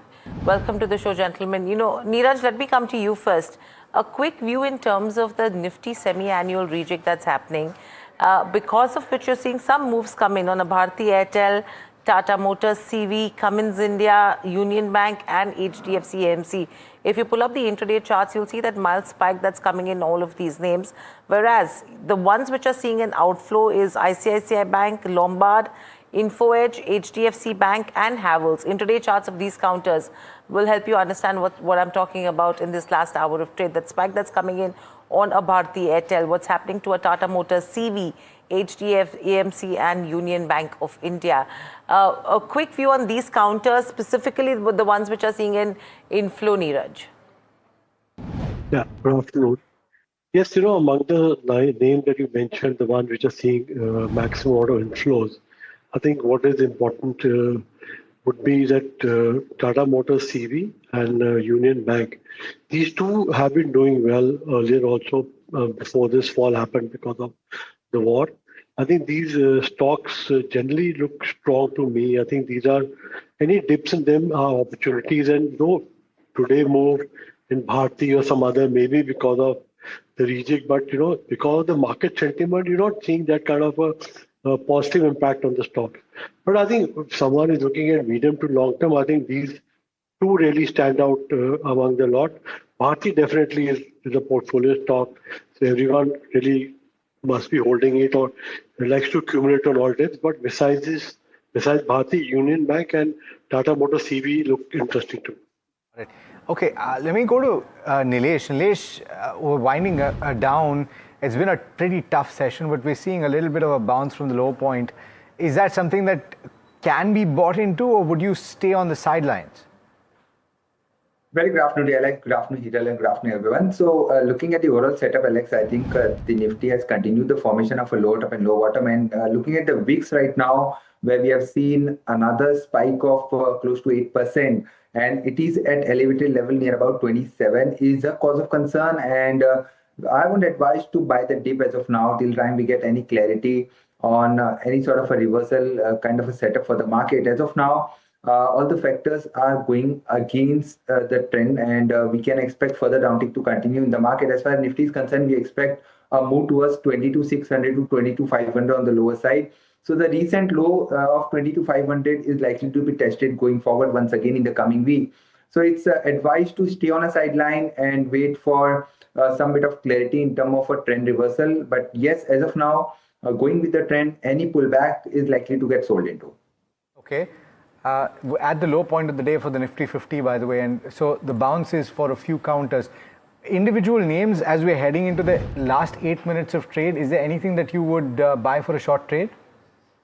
Well, Alex, a couple of stocks have witnessed a strong rebound. So first of all, Hindustan Copper, if you look at this particular stock, on the back of a surge in the copper prices, we have seen a small trend reversal. I won't say we can expect a V-shaped recovery, but yes, a small pullback move can be seen going forward, further upside towards 510 to 520. That cannot be ruled out. So keeping a stop loss below 480, any dip from here can be used as a buying opportunity in Hindustan Copper. And apart from that, another stock that's looking very strong, that's ONGC. We have also mentioned in the past as well that overall ONGC and Oil India, both the stocks have a very strong setup. And we expect a follow-up move to continue as far as ONGC is concerned on the upside towards 295 to 300. And one can keep a stop loss below 270, and buy and dip should be the strategy in the ONGC stock. One stock, particularly on the short side, we remain bearish on Realty Pack as a whole. So Realty is a kind of a sell on rise setup. So any pullback, if you get in Lodha towards 705 to 710, that can be a good shorting opportunity for downside target of 690 to 680. And one can keep a stop loss above 721. Okay, so that's with regards to Lodha. They're also seeing a mild spike in trade as we speak. You know, two other names which are buzzing in trade, HEG and Graphite India, and this is because one of the US-based industry leaders, which is Graphitech, has increased graphite electrode prices globally, and that's what is providing some bit of a fillip to both these counters. Neeraj, any view on the graphite companies? I think these companies normally see good demand toward the end of the year also. And with this price rise, I think there'll be further benefit. So I think though one should not be chasing them with the today up move, but I think one should be keeping in mind, once things are stabilizing, I think there can be good counters to buy for long term. Nilesh, quick view on both these names on the charts. We have seen a very good spike in today's trading session, but given the kind of a broader structure of HEG, where it is moving more sort of a range bound, not advisable to chase the momentum at current level. Better strategy would be if somebody wants to play on the long side, then wait for a dip towards 540, 530. That can be a good entry point. Then one can keep a stop loss below 500, and we are expecting a follow-up move to continue on the upside towards 620 to 640. If somebody is already bought into, then stay put is the advice, but avoid fresh entry. In HEG, and similar is the case with Graphite as well. But in fact, comparatively, if I have to pick any one stock, I would go with Graphite. We have seen a fresh breakout coming in this particular counter today with a good volume activity, and we expect a follow-up move towards 680 to 700 on the upside. So one can keep a stop loss below 615 and can be added at current level and on declines.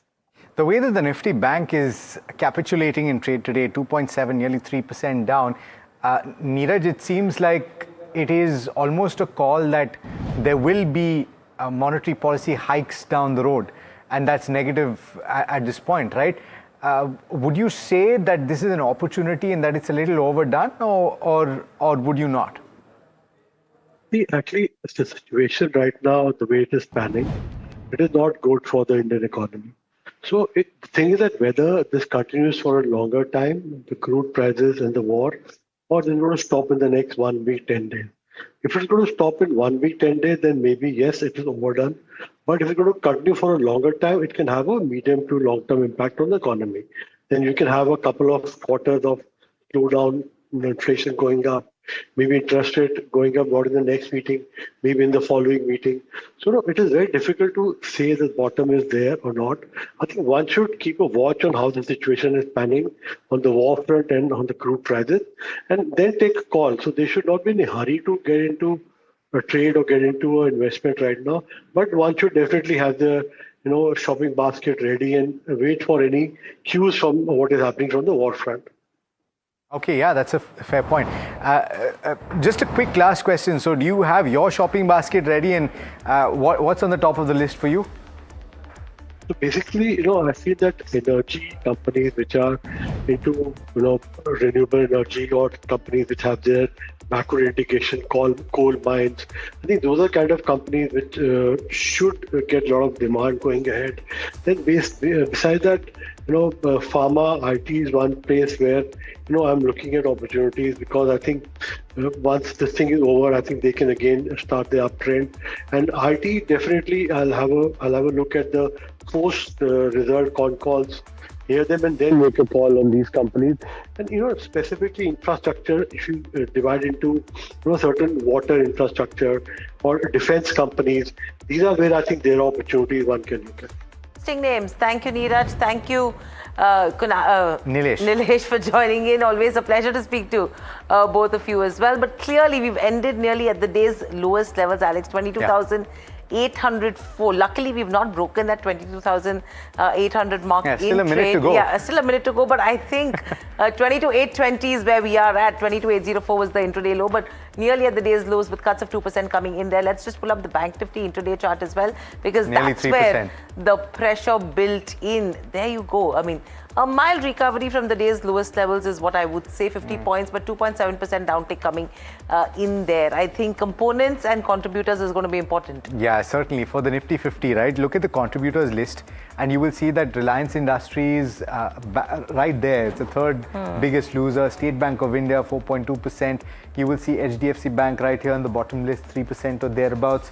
A couple of others as well. Larsen & Toubro about 2.3%, HUL about 2.7%.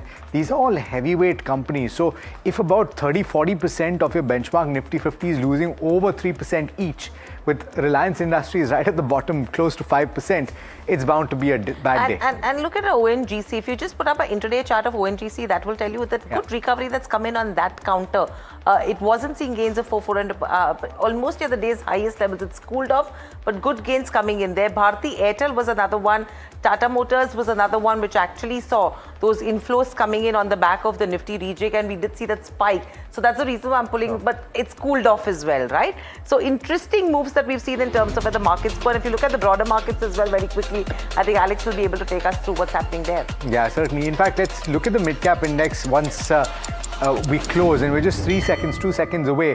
The mid-cap index closing with cuts of about 2.2%, just a bit off the low point of the day, but sharp gashes on the screen. Similar cuts for the small-cap index as well. Pull that up, and we'll look at that 2.1% or thereabouts. So we've lost a considerable amount of ground. I think what Samit Vartak was saying this morning is actually very interesting, right? And we'll talk about some bits of that when we start Editor's Cut next as well, which is that at the benchmark level, if we've fallen for the small cap index over 18% or thereabouts from the peak, there are a lot of companies, smaller companies beyond that first 100, 200, even in the small cap space, that have corrected even more, and so valuations might actually be too attractive right now. Yeah, valuations may be attractive, and that peak to trough is what we need to see from here on. But clearly, this is the way we are ending in terms of the markets. After those 2 good days, we've seen that weakness which has come in yet again. How next week will be is anyone's guess, because volumes, everyone is anticipating to be low, Alex, because of a truncated week next week. Absolutely. And that brings us to the end of this edition of India Market Close. Stay tuned. Up next is the Editor's Cut.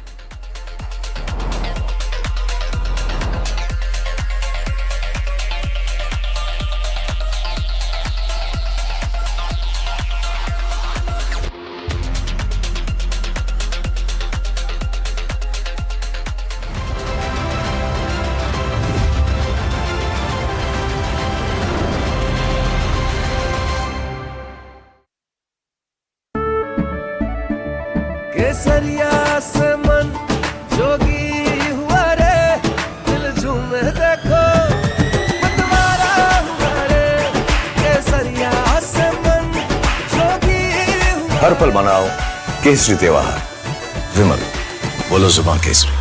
This market is so fragmented on both sides. It was extremely underutilized. We cater to SMEs. These are 80% of this market is dominated by SMEs. He would call a guy that भैया गाड़ी लगा दो, and he would say that कि भैया मैं आ रहा हूँ 15 minute में. He would not come till 60 minutes.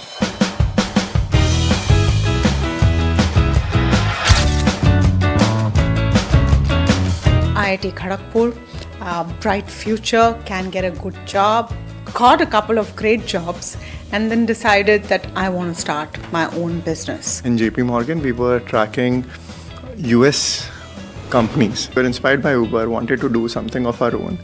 We also felt compelled, coming from a Marwadi family, it was also this that कि अभी नहीं करूँगा तो बाद में घर वाले शादी कर देंगे. You started also with a fairly small amount, self-funded. What were those initial pitches like? Initially, raising fund was also difficult for first few rounds. Really? You got funded in 6 months? But we didn't got funded after that. One of the fundraisers, Pranav, had met 100 investors and still not got one term sheet.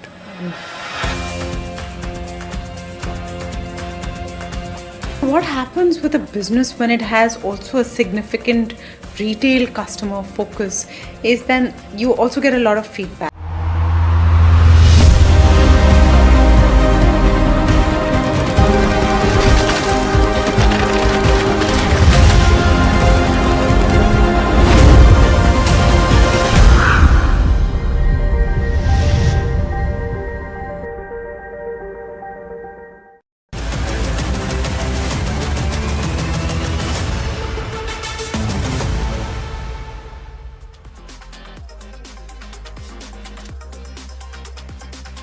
Hi, thanks so much for joining in. You're watching Editor's Cut on NDTV Profit. My name is Alex Matthew and with me is Hiral Dadia, and this is where we capture some of the biggest talking points of the week. And in fact, let's also welcome in the third editor, the guest editor, and we're joined today by Mr. Sanjay Parekh of Soham joining us right now. Sanjay, thanks so much for taking the time and welcome on board to this edition of Editor's Cut. It's going to be, I think, an interesting conversation because there's just so much to talk about. Before both of us get started, though, I want to throw it to you. If you look back at the week gone by, and I'm going to throw geopolitics in as well because that's something that everyone's got an opinion on. What stood out to you? Yeah, no, good afternoon. It's pretty interesting times, quite volatile, a lot of news flow. I mean, busy season for all of you with a lot of action. I think, you see, we certainly exactly don't know when this will end, but initial signs are that we are nearing the end. Now, obviously, we all know that there are signals from US to end the war with amicable solution, and most likely Israel will fall in place. But now Iran needs certainly their share. They certainly need some compensation or maybe some guarantees. So it's a work in progress. It's difficult to predict.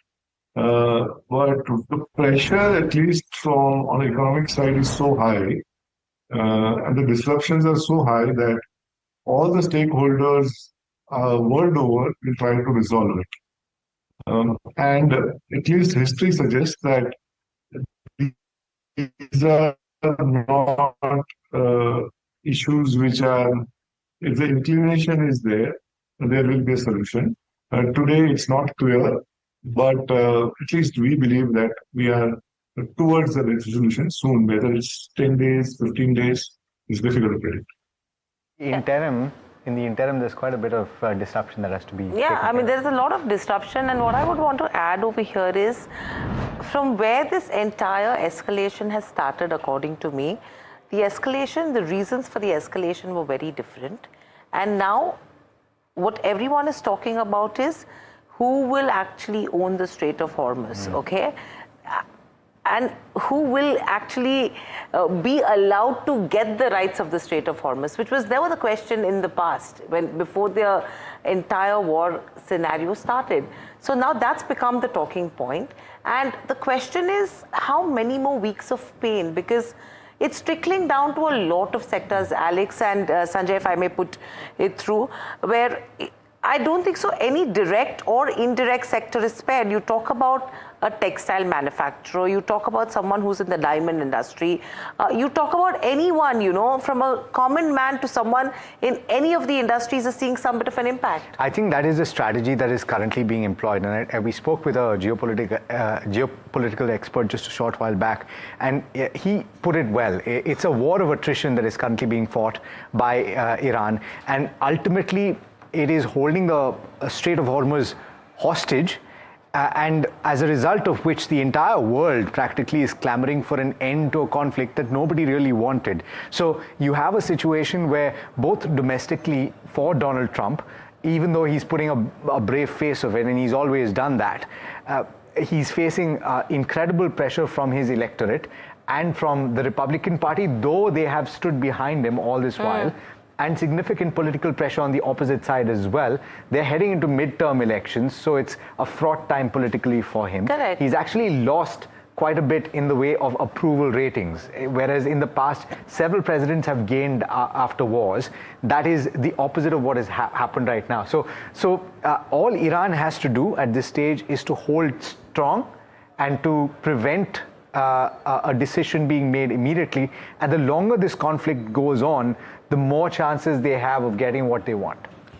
You know, that's what we're talking about exactly when a geopolitical perspective goes. Now, don't you think that the situation is very similar when it comes to the India context as well, Sanjay? Because here we're talking about what the government has done today. We're in an oil dilemma for them. One, they've gone ahead and cut the excise duty when it comes to petrol and diesel.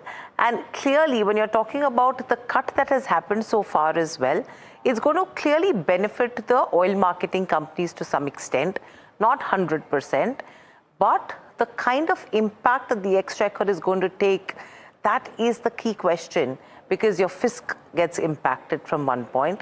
And on the other hand, you know, Alex was making a point as well some time ago that if the government did not do it in this fashion, the other impact would come in terms of inflation, or it would probably come in and then trickle down to the government's borrowing program. You know, how are you looking at this entire angle? No, you got it right. No, there's a delicate balance there to, there is a gap. I mean, at 5 million barrels per day into average, let's say if it's 40 rupees or 30 rupees, $150 million a day is a gap. Now, it has to be filled up either by the oil companies or the government. And currently, they are not passing it on to the retail. And, you know, we have elections ahead, so clearly they would not want to do that. So today, the exchequer has taken the brunt because the damage in terms of negative margins were so high that it would have led the O&M companies in a very bad shape. So now this entire thing, the blow to the marketing companies gets lower by this. That's the first thing that they have done. And to that extent, of course, the fiscal deficit goes up. Obviously, this is not going to last whole year. So it is dynamic. And, you can't extrapolate this to the whole year on an annualized basis. So to some extent, for some time, the fisc has taken the burden, and hence the 10-year has gone up. Now, obviously, this has cascading effect on fisc, the interest rates, and hence risk premiums also have gone up, and also, the rupee is there's a pressure on rupee. So it is vicious right now. But I think we still, it's if you compare to a lot of other countries, some of the smaller countries, they badly got affected. I think we're still in control. But we certainly need a solution very soon. Yeah, this is exactly the point that I was making, Sanjay. And I'm so glad that you've said it without us having discussed it as well. Just to put all of this into perspective, right? What was announced today? You've had a 10 rupee cut in the duty on both diesel and petrol. The move essentially staunches the losses for the oil marketing companies. And there have been various estimates as to how much the losses were. Nomura, for example, estimating at close to 49 rupees per litre. And this mitigates that to the extent of 20%. So it's a bandage on an open wound at this stage, but it's at least there is a bandage. The trade-off, and let's talk about the trade-off, because that's exactly what Sanjay was talking about. On the one hand, if you annualize the losses to the exchequer, it comes to about 1.7 lakh crore rupees. But on the other hand, you look at the new CPI basket that has come through, the weightage for oil and oil sensitives has actually gone up. And so if you look at the estimate for FY26, that's the current financial year, CPI estimated 2.1%, and you head into next year and is expected to go up towards that 4% mark, which, remember, is the tolerance level for the Reserve Bank of India, which is an inflation targeting central bank. So the minute you allow fuel prices at the pump to go up, that will translate into inflation going up.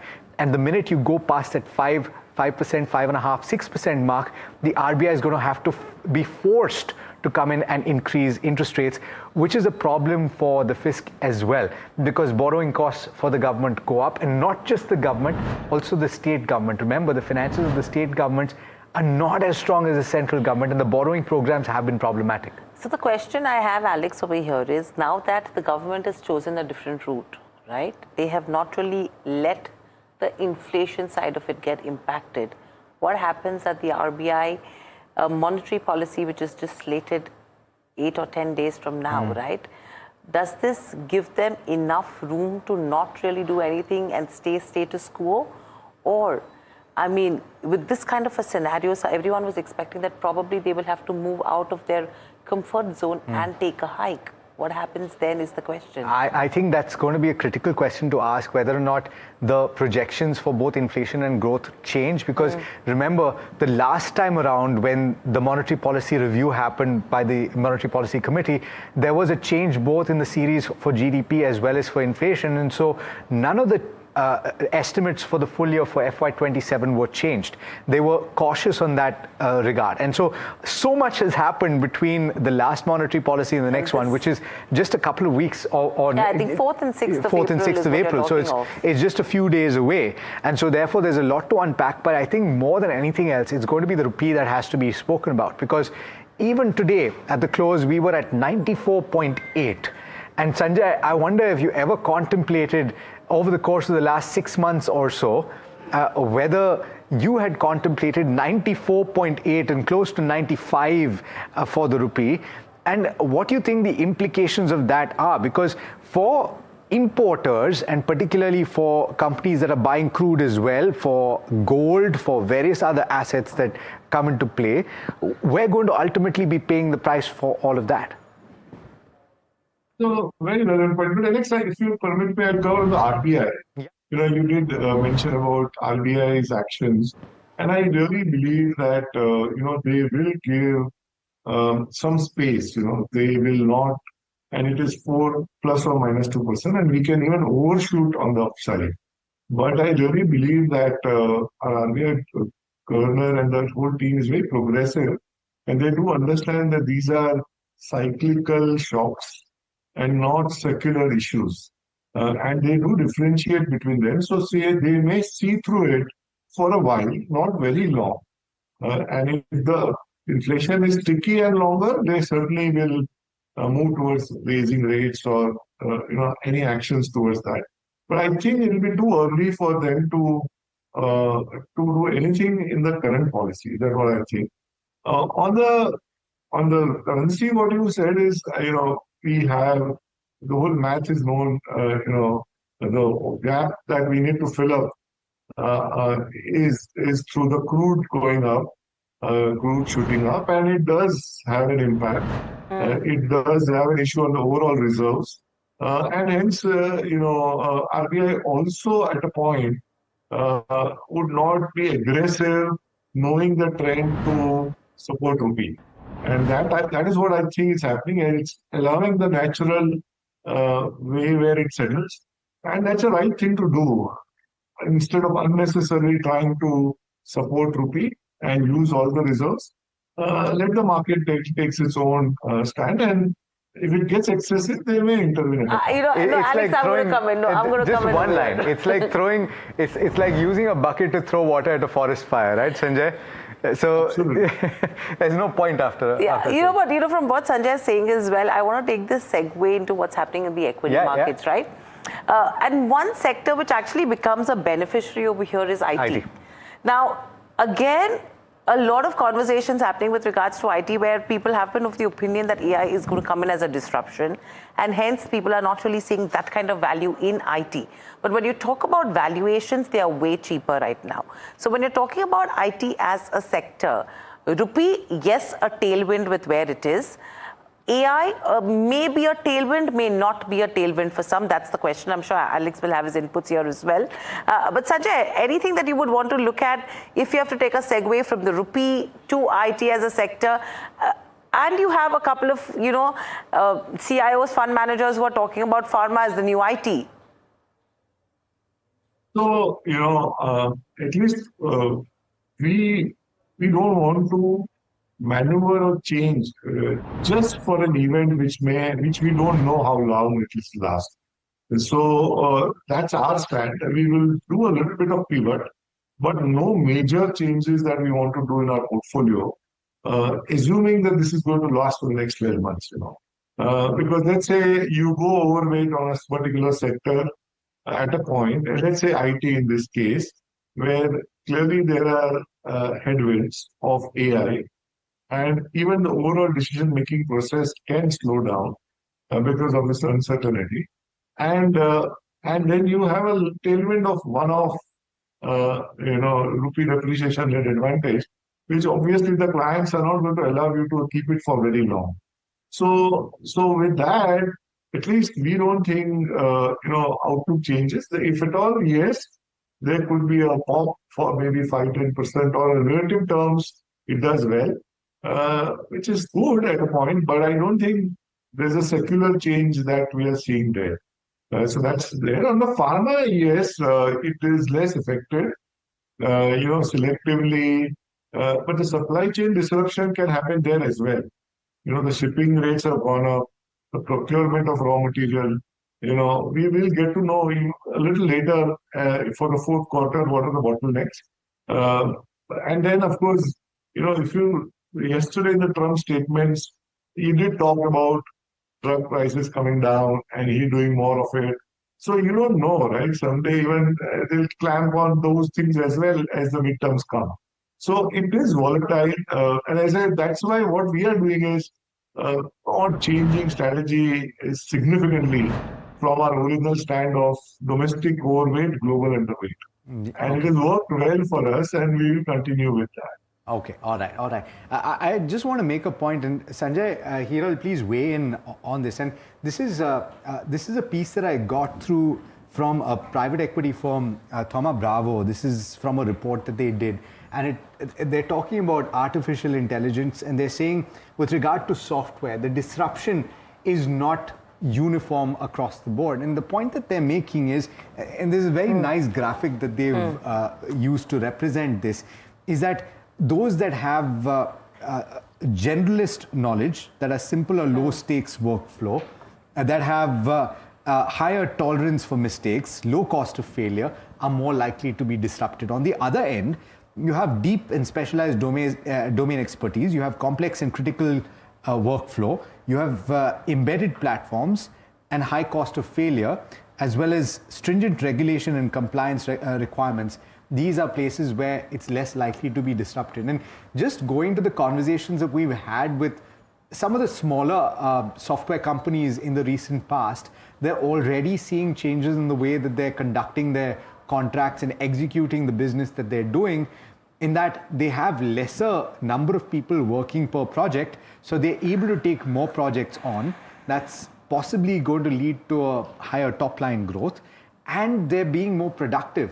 So they're getting better margins on certain, or better bang for the buck, so to speak, for the money that they're paying per project. Sanjay, am I looking at this and making it, obviously it's a little simplistic to look at this that way, but is this something that could maybe surprise a few people to say that the survivors of this transition will actually be significantly better off if they transition now? Yeah, no, you're absolutely right. So, I think there are headwinds and tailwinds of AI.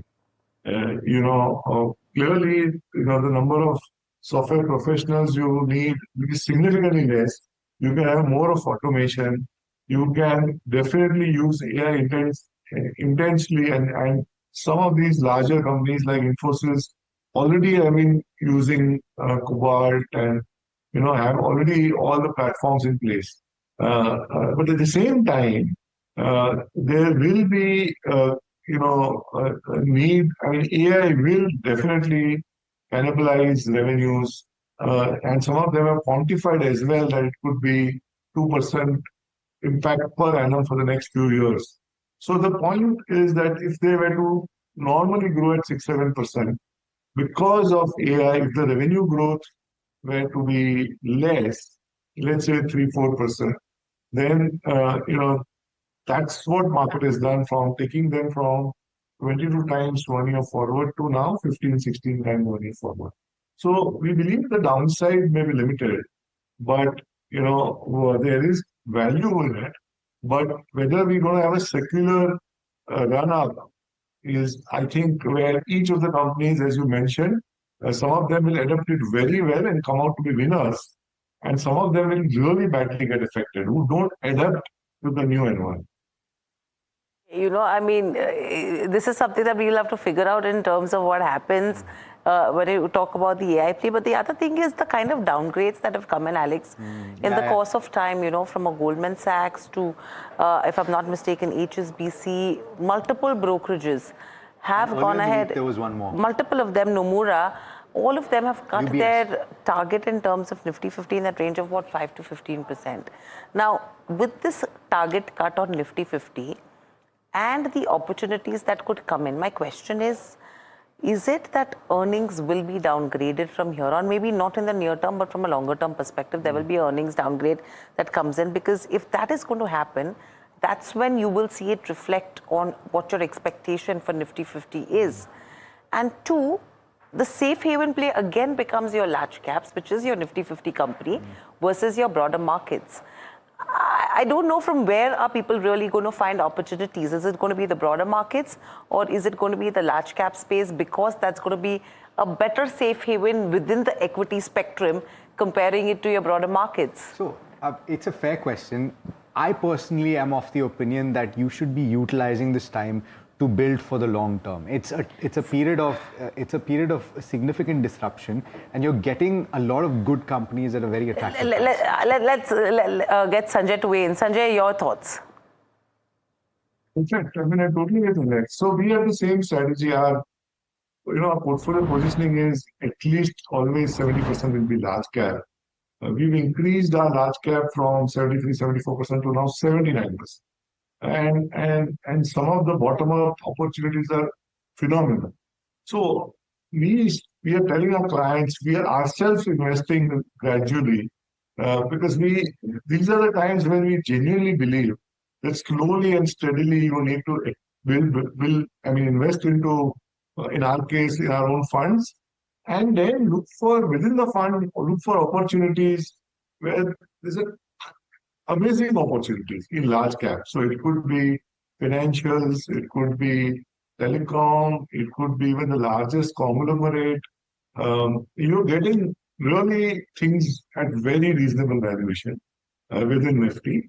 And then we, of course, know the risk that we are taking of this prolonged. If it gets prolonged, there is some risk.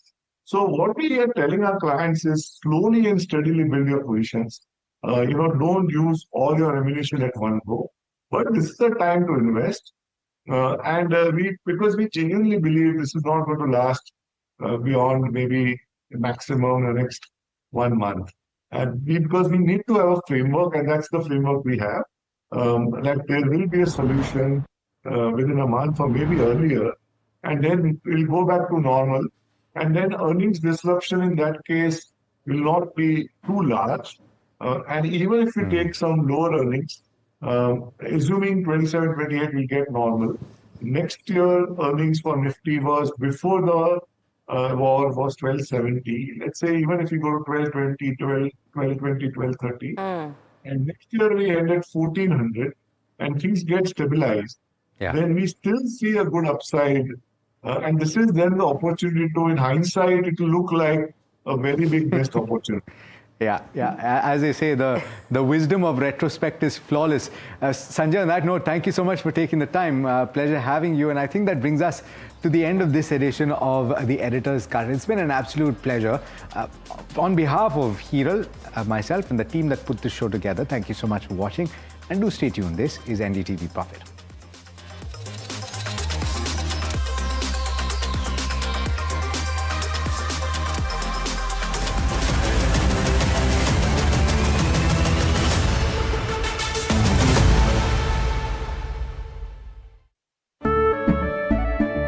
केसरिया से मन जोगी हुआ रे दिल झूमे देखो मतवारा हुआ रे केसरिया से मन जोगी हुआ हर पल मनाओ केसरी त्योहार विमल बोलो जुबान केसरी। बिटिया की शादी है हमारी। बधाइयों बधाइयों। कुछ पैसे मिल जाते समय पे लौटा दूंगा। जिंदगी में जरूरत के वक्त हम अक्सर अकेले पड़ जाते हैं। इसीलिए तो केपरी लोन्स आपको गोल्ड लोन देके अपना फर्ज निभाते हैं। केपरी लोन्स फर्ज निभाते हैं। This market is so fragmented on both sides. It was extremely underutilized. We cater to SMEs. These are 80% of this market is dominated by SMEs. He would call a guy that भैया गाड़ी लगा दो, and he would say that कि भैया मैं आ रहा हूँ 15 minute में. He would not come till 60 minutes.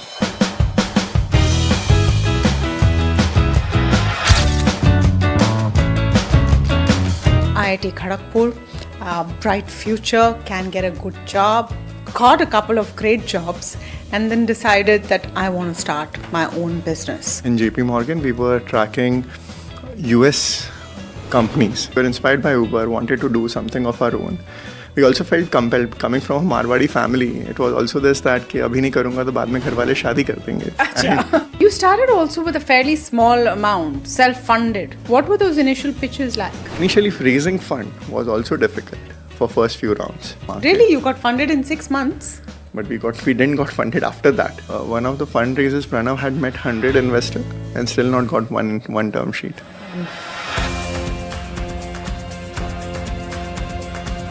What happens with a business when it has also a significant retail customer focus is then you also get a lot of feedback. I usually start with my day where one or few of the emails would just say that you have ruined my life.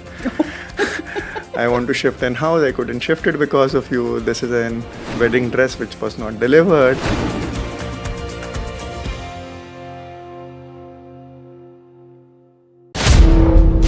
बातों बातों में एक बात कही कि मैं 100 साल तक यहीं रहने वाला। क्या कोई दवाई बना ली है? हमने सेल एंड ट्रायल करके देख लिया। हम माने बाबा 150 साल जिएंगे।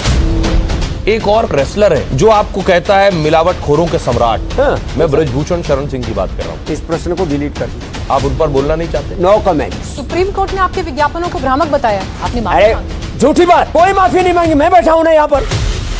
तुम्हारे प्रश्न बड़े खतरनाक हैं।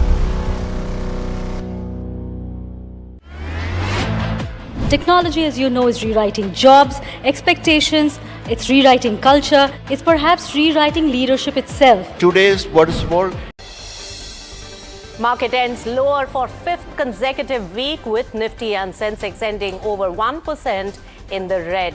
Broader indices also underperform. All sectors barring IT close finish in the red. Rupee closes at 94 rupees 82 paise against the dollar after breaching the 94 rupees mark earlier in the day and also hitting record lows of 94.85 against dollar. Government cuts excise duty on petrol for OMCs from 13 rupees to 3 rupees per litre. Duty on diesel reduced to nil. Also levies 50 rupees per litre excise duty on aviation turbine fuel. Prime Minister Modi will hold a virtual meeting with chief ministers to review their preparedness and plans in light of the West Asia conflict. US administration proposes a new reform to boost the standard wage benchmarks for H-1B and other visa workers in America, focusing on the prevailing wage which is the minimum salary employers are legally required to offer foreign workers. Dr. Reddy's agrees to rename its semaglutide drug from Olympic to Olimra. Novo Nordisk is the one which had filed a case, accepts the new name.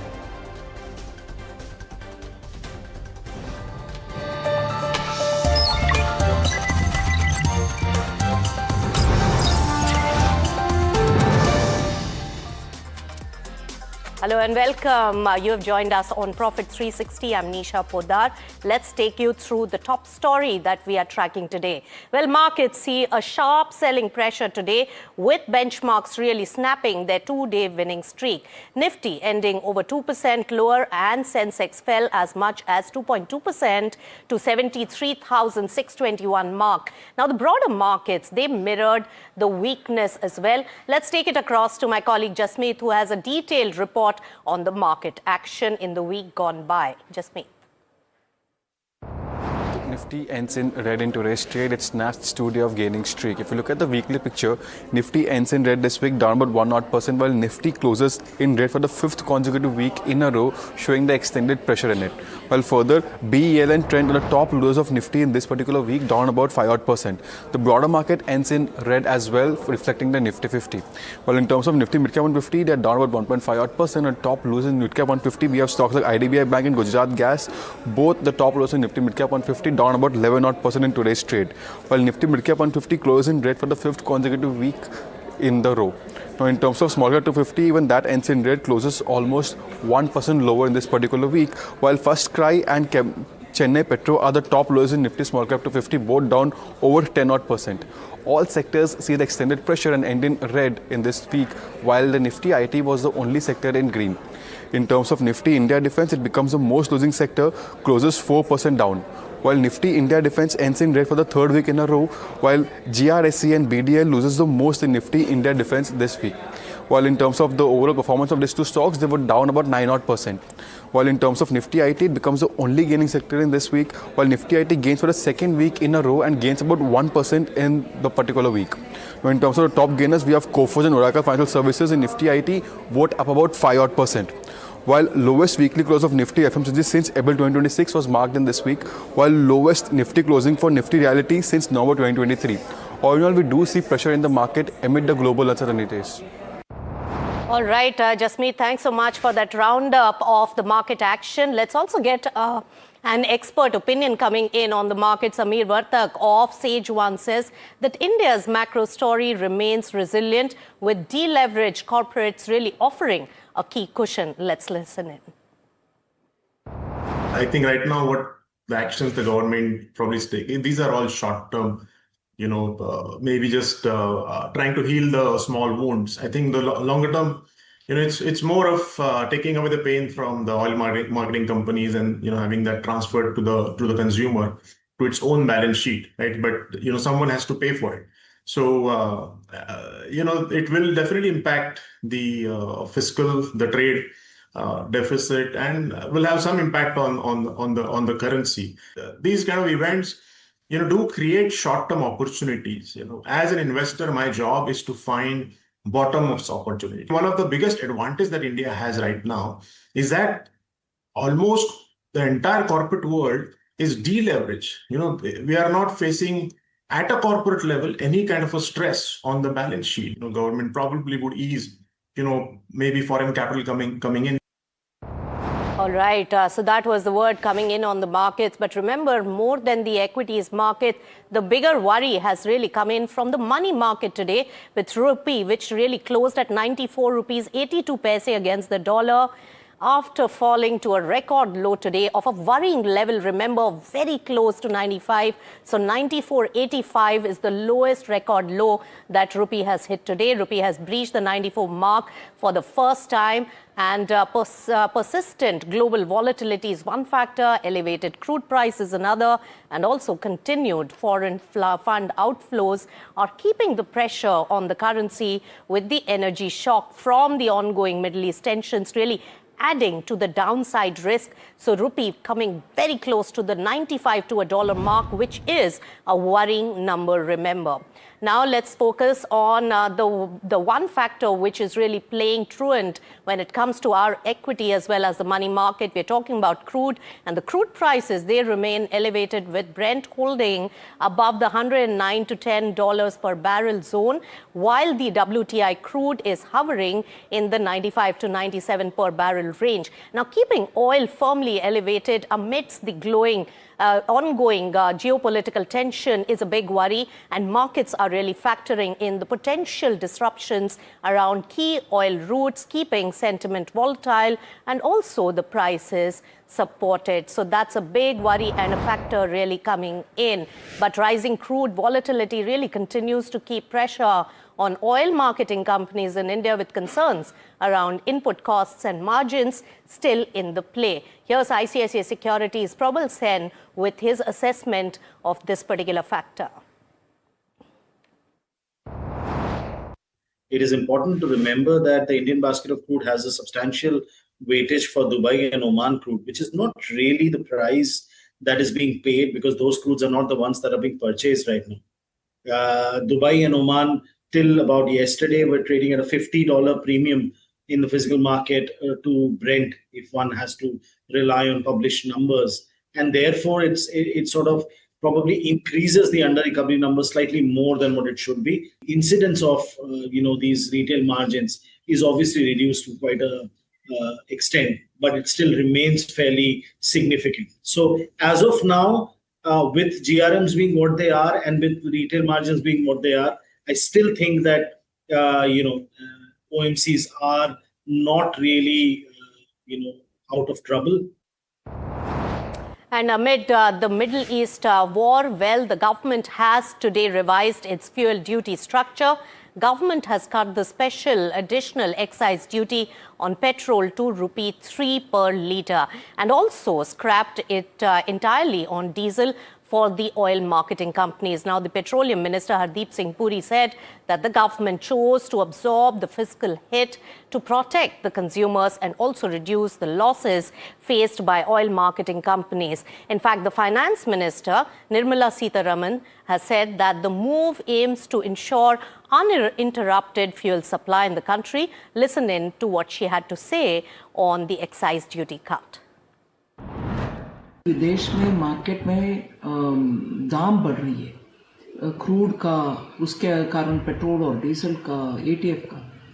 माननीय प्रधानमंत्री जी ने ये चाहा कि consumer का price बढ़ना नहीं है, उसके कारण हम निर्णय लिए हैं कि ऑयल मार्केटिंग कंपनीज को सपोर्ट दें, और जिससे वो ज़्यादा दाम में खरीदने वाली चीज़ों को सरकार उनको मदद करेगी, मगर जनता के ऊपर रेट बढ़ाना नहीं होना चाहिए।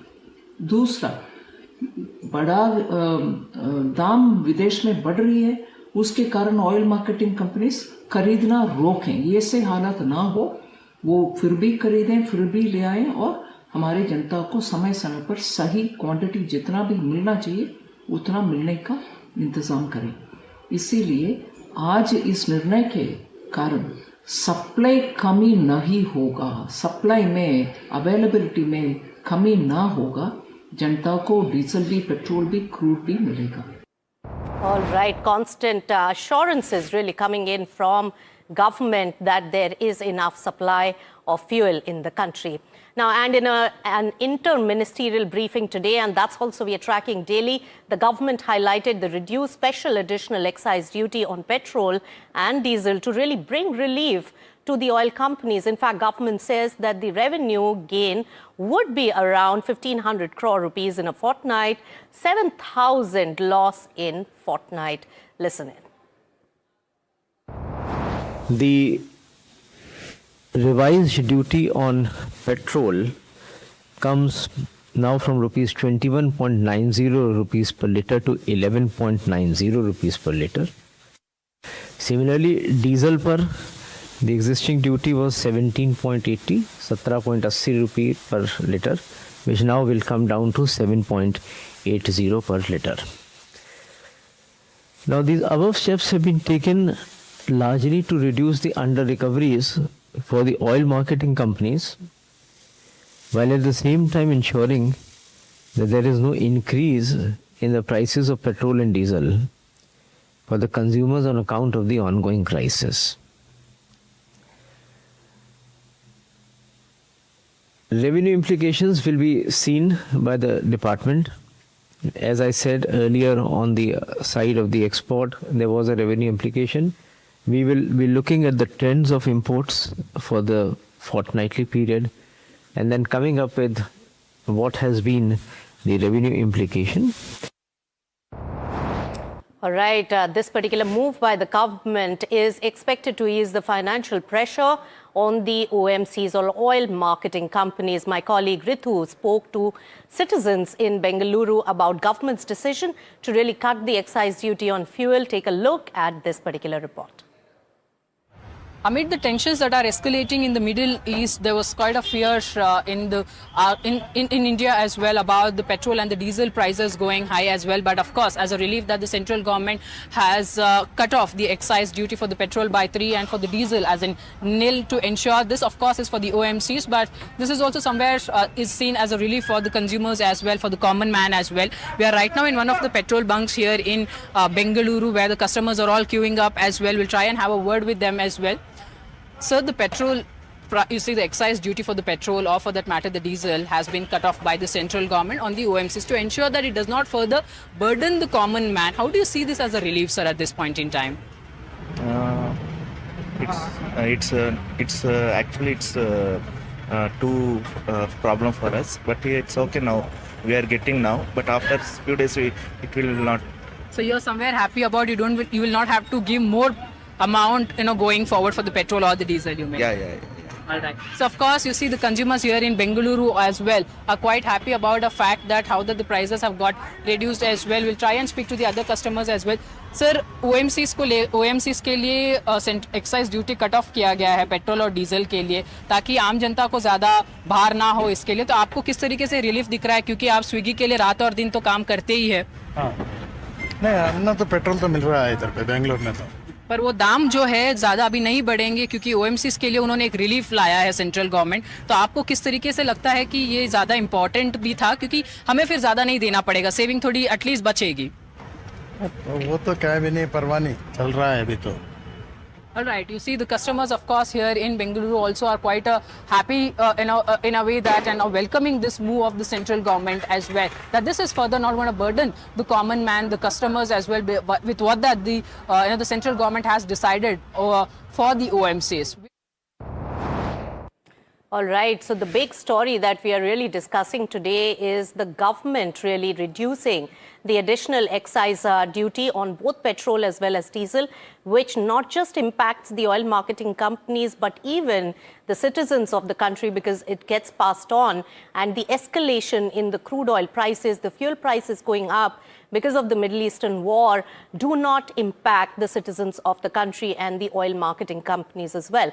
So therefore, the internals are that petrol to Rupee 3 per litre and it completely being scrapped for diesel. Shrimi, my colleague, is joining in with more details on that. Shrimi, how does it really impact on the ground and the OMCs? Yeah, that's right, Nisha. Actually, two aspects. One, we are talking about reducing the excise duty on petrol, on diesel. And just to revise that number, what we just heard from the press briefing is that diesel from 17.8 litre to 7.8 rupees per litre. That's the revision, which is 10% cut.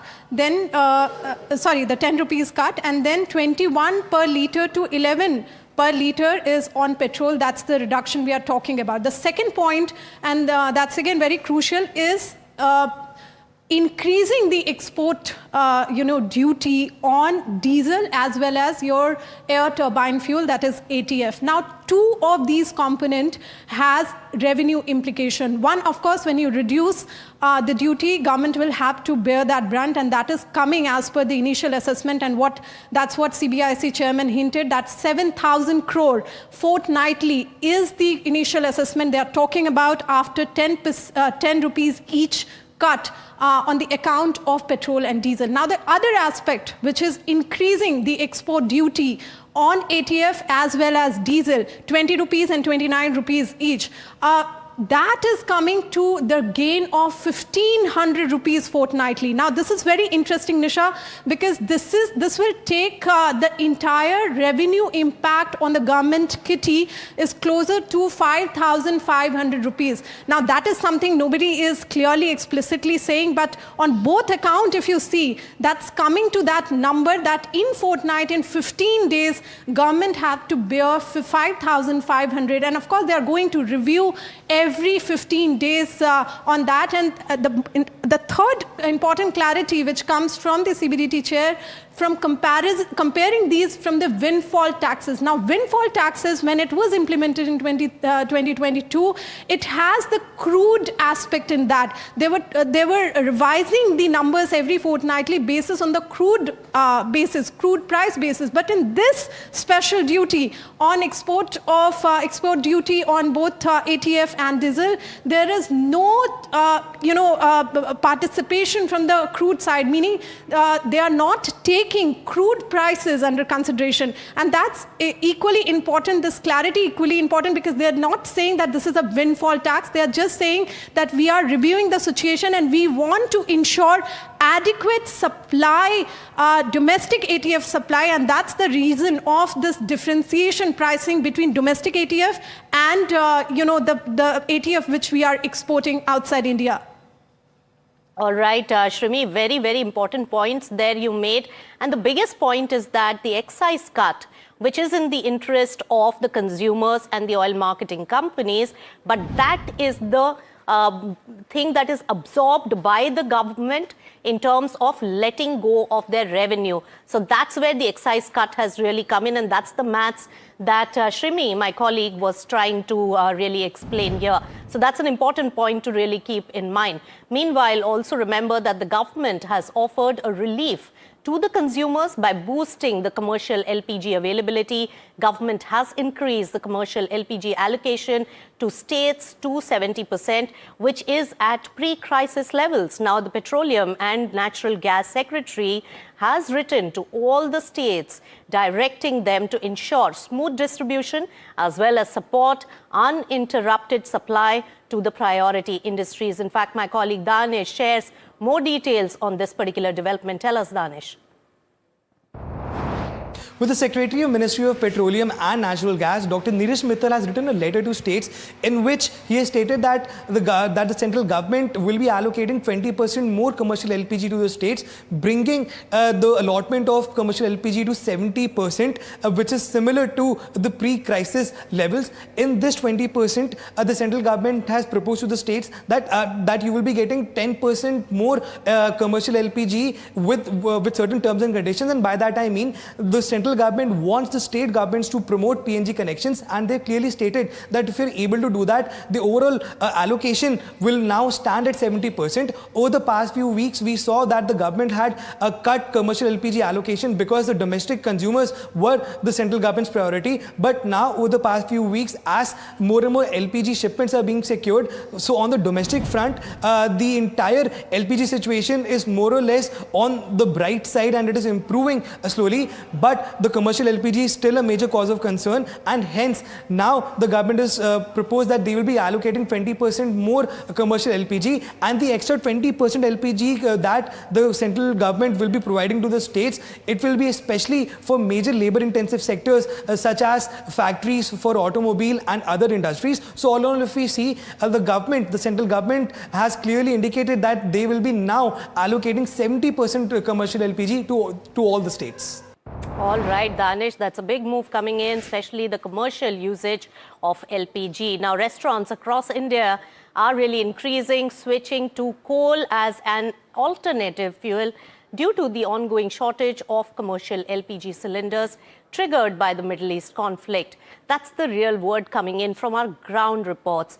Coal distributors report that prices have risen by over 50% in the last 15 days. In fact, my colleague Ridhima brings us the ground report on how the restaurants as well as the coal suppliers are grappling with this new reality. Take a look.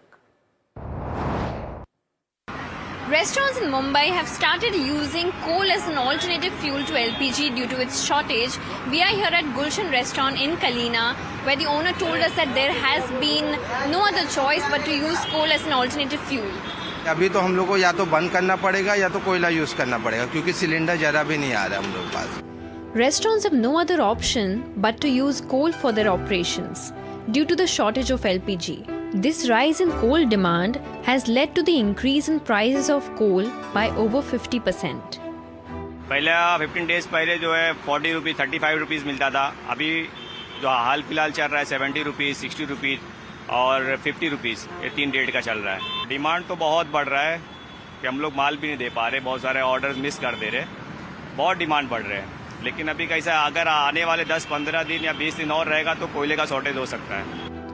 Government in the past had discouraged the use of coal due to environment reasons, but for now it has relaxed these rules. Despite these relaxations by government, restaurants have already started to face a shortage in supply of coal. अभी limited हो गया है. पहले ना मिल जाता था. अभी तो 10 किलो से ज़्यादा कोयला कोई देता भी नहीं. तो 10 किलो में कुछ काम नहीं होने वाला हमारा. For now, the government has relaxed the rules on the usage of coal because there is no other option. But distributors fear that there could be shortage of coal due to the rise in demand, and the prices could even see a hike in the coming time. This is Ridhima with camera person Vijay Sartape for NDTV Profit. All right, so that's one impact of the war situation, energy crisis, and that's the ground report coming in. With that, it's a wrap on Profit 360, but do keep it with NDTV Profit. Thank you so much for tuning in.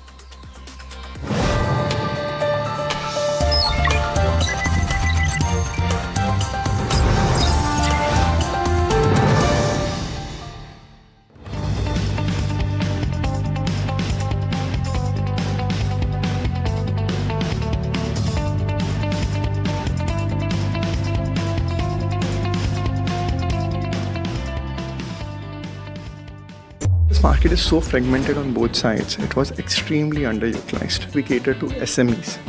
These are 80% of this market is dominated by SMEs. He would call a guy that भैया गाड़ी लगा दो, and he would say that कि भैया मैं आ रहा हूँ 15 minute में. He would not come till 60 minutes.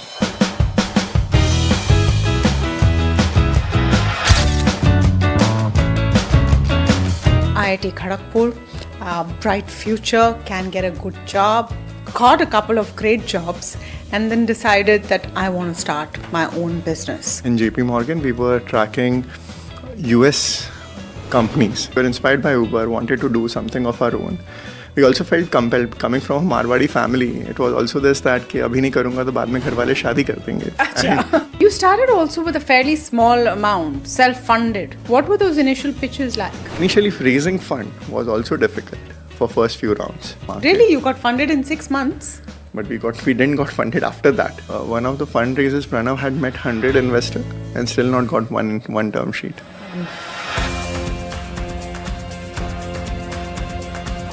What happens with a business when it has also a significant retail customer focus is then you also get a lot of feedback. I usually start with my day where one or few of the emails would just say that you have ruined my life. I want to shift in house. I couldn't shift it because of you. This is a wedding dress which was not delivered.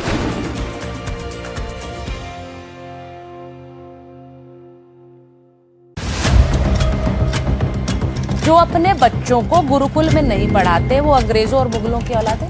भारतीय शिक्षा board से जो बच्चा पढ़ लेगा आतंकवादी नहीं होगा, नशेड़ी गंजेड़ी भंगेड़ी नहीं होगा, बेरोजगार नहीं होगा। सभी नेता आपको सुन रहे हैं। 30 नेताओं के बच्चे विदेश में पढ़ रहे हैं और बहुत से पापा के मित्र भी हैं। तेरे पेट में क्यों दर्द हो रहा है? क्या बाहरियों से ज्यादा चुनौती योगी आदित्यनाथ के लिए घर के भीतर है? आसान सवाल है। आसान तो सवाल कुछ भी नहीं है। हल्दी अदरक एक साथ खा के बैठे हो। थोड़ा हंसा करो तुम लोग, क्या कुछ ज्यादा गंभीर होकर के आ गए।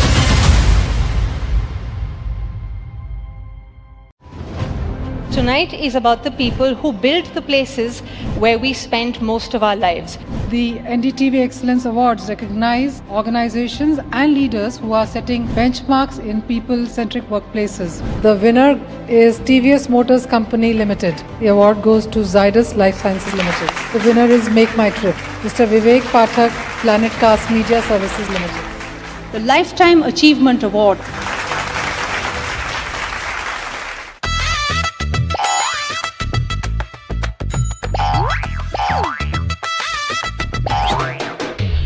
to understand the Tamil Nadu twist, join me in the midst of people, language and politics. Vanakkam Tamil Nadu, here we come.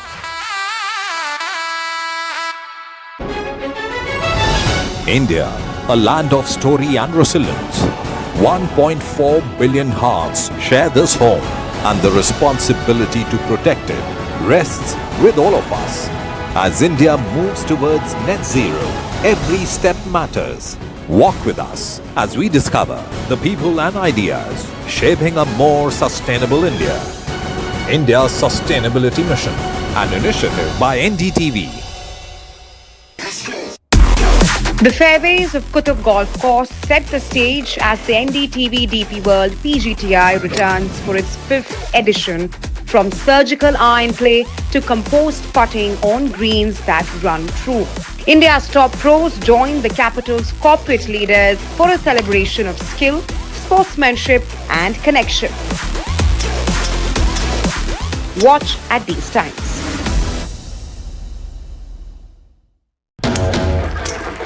Two worlds meet on the greens. Champions of the fairway, leaders of the boardroom. The battle for brilliance, the pursuit of precision. As Bengaluru hosts the season's final Pro-Am, NDTV DP World PGTI Golf Pro-Am, the course of champions, the conversation of leaders. 28th March, Clover Greens, Bengaluru. Technology, as you know, is rewriting jobs, expectations, it's rewriting culture, it's perhaps rewriting leadership itself. Today's what is called is triple T. Right. Technology, talent through transformation.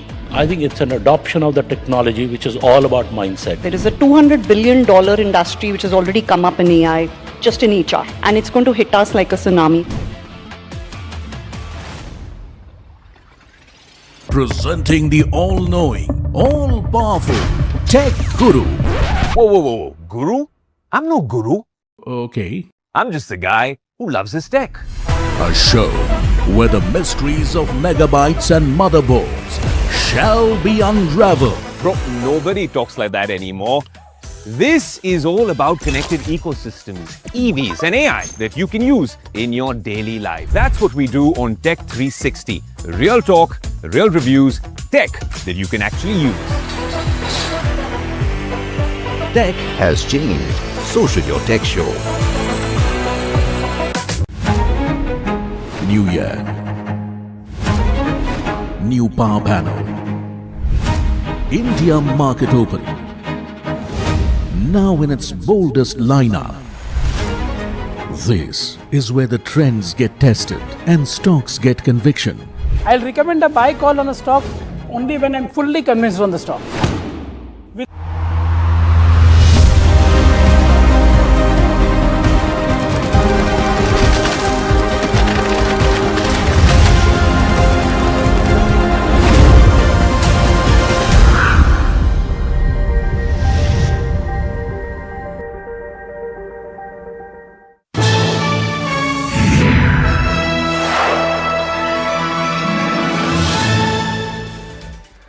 Hello and welcome back to NDTV Profit. You're watching KYC, that's Know Your Company, and today I'm not going to let you go through the hoops of guessing the company because it's a very interesting one in Veranda Learning. Now, the EdTech space has been very active. You've seen on the private side, upgrade, acquiring an academy, and the things start to look a very bit interesting for Veranda at this point of time, given that they've done a QIP just about 9 to 10 months ago, as well as the demerger that's expected very soon, and we'll get to that in just a bit.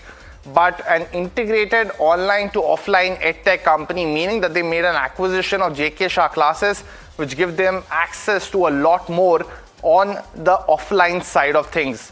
Now, of course, they serve the learners preparing for competitive as well as professional examinations, something that's not new to India at this point of time, but a very lucrative opportunity for all those that are present in this space. Now, they operate across some key examinations of the government, CA, higher education, as well as the vocational segment, which is a very interesting one. Also, given the current context, what's happening with IT amongst others, they also largely continue to acquire 14 companies in the last 2 to 3 financial years, and hence building their scale across key verticals. Now, the revenue model for the company is very interesting because, of course, a fee-based admission as well as course enrollment program. The course enrollment also, of course, needs a little bit of marketing expenses, and we'll question that to the management. But when you move on and look at the other key aspects, which is, of course, the hybrid model that the company continues to operate in. When you also see that, the company's FY25 revenue grew by almost 30% to 470 crores, has been a decent growth, but profitability has taken a hit, and we'll get to that in just a bit. NCLT has cleared the next step in the company's demerger of the high margin commerce vertical, almost 50% of the company's revenue. Why is that? Is that needed at this point of time? We'll quiz the company about that as well. And JK Shah classes, as I mentioned, that the company had acquired, will be listed as a separate entity with that brand name. So you will have access to the high margin business separately, but does it make sense for the current shareholders is something that's important to note. Also, the shareholders, of course, are scheduled to meet on April 24, 2026, which makes it very, very timely at this point of time to speak to the management just before the meeting as well as before Q4 results. They have specifically mentioned now that they are aiming to simplify the structure, sharpen the company's commerce focus, and build the growth for their next vertical. And we'll continue to look if that makes sense for the future. Now, they have also mentioned that Professor JK Shah himself will be the chairman of the new entity, and hence gets that reputed brand name as well as the person behind the reputed brand name. Now, amongst others, the government coaching exam institution has looking to cross almost 100 crores of revenue as well. So this will be another growth vertical that we'll speak to about with the company, as well as the other aspect that South India focused test preparation for the government exams is a key growth vertical for the company at this point of time. They've also recorded the highest ever annual intake of 50,000 learners in the history of the company. And this, of course, has been a company that's listed for the last 3 to 4 years. And we'll show you the street cred as well as part of our KYC's 8 parameters. But largely, a strong growth driven by the offline, the online, as well as the residential formats for the company today. In terms of what we've seen in terms of the rating parameters, something that you viewers are familiar with, income statement will be something that we'll start with as well, and continue to look at the other ones as well, like balance sheet, cash flow, as well as the company's shareholding as well. Continue to look at the other key parameters as we speak about. Of course, the operational highlights is something that you have to focus on for this company. But move on, look at the other parameters. Shareholding is one. We've changed a little bit in terms of the return ratios because it is a loss-making entity on an annualized basis. So we will be looking at the valuations as well as focus on the important outlook for the company also. But as I look at the first parameter now, which is income statement, been a strong growth in the last year, FY25. Even when you look at the 3-year CAGR of 84% has been one of the major positives about this company. But when you look at the margins, largely been very subdued and has actually halved from the FY24 levels. Profitability has also taken a big knock in FY25, but this has improved in FY26. So there is some more resilience shown in this year. But because of what's happened, we've given the company a neutral rating at this point of time. But look at the FY26 performance. This is, of course, the latest quarter. Gone from a loss-making entity to a profit one. Look at the margins, though 32% is quite decent. But revenue growth will be something that we'll focus on with the company. If the growth of 30%, which wasn't maintained in Q3, if can be maintained in the whole year. Also look at the margin trajectory, shows you the perspective we showed about that FY25 was a dip. You also saw the challenges because of Baiju as well as what happened with that space, putting some pressure on the margins, but Q3 was a positive picture nonetheless. A neutral rating for now for the first parameter. When you look at the balance sheet though, that's the other key aspect. Because it's a loss-making entity, additions from profits don't go into the reserves. But still then, the reserves have actually increased in FY24, dipped again in the FY25 to 183 crores. So has been a bit volatile. In terms of the total equity, you've seen roughly a 250 to 350 crore range. But right now at the lower end of that, in terms of borrowings also, that has steadily increased. Now this was, of course, to fund the acquisition also. They've done plenty of them, but 2022 is when they acquired JK Shah. But largely the cash also has been depleted, and hence We've given the company a neutral rating because this position has improved in FY26, but neutral for now, even on the balance sheet.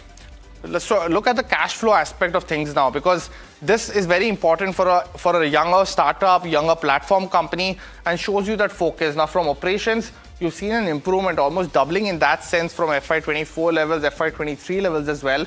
Profitability, though, has been a kicker in terms of weakness shown in FY25, and hence net cash flow has also been largely very stable, very, very volatile. Hence, we've given this again a very neutral rating. Being a little bit conservative, I have to mention, because of what we've seen in volatility as well. But pardon me, look at the operational highlights now. Continues to be a very important parameter for the company, because the net enrollments have actually been quite positive at this point of time.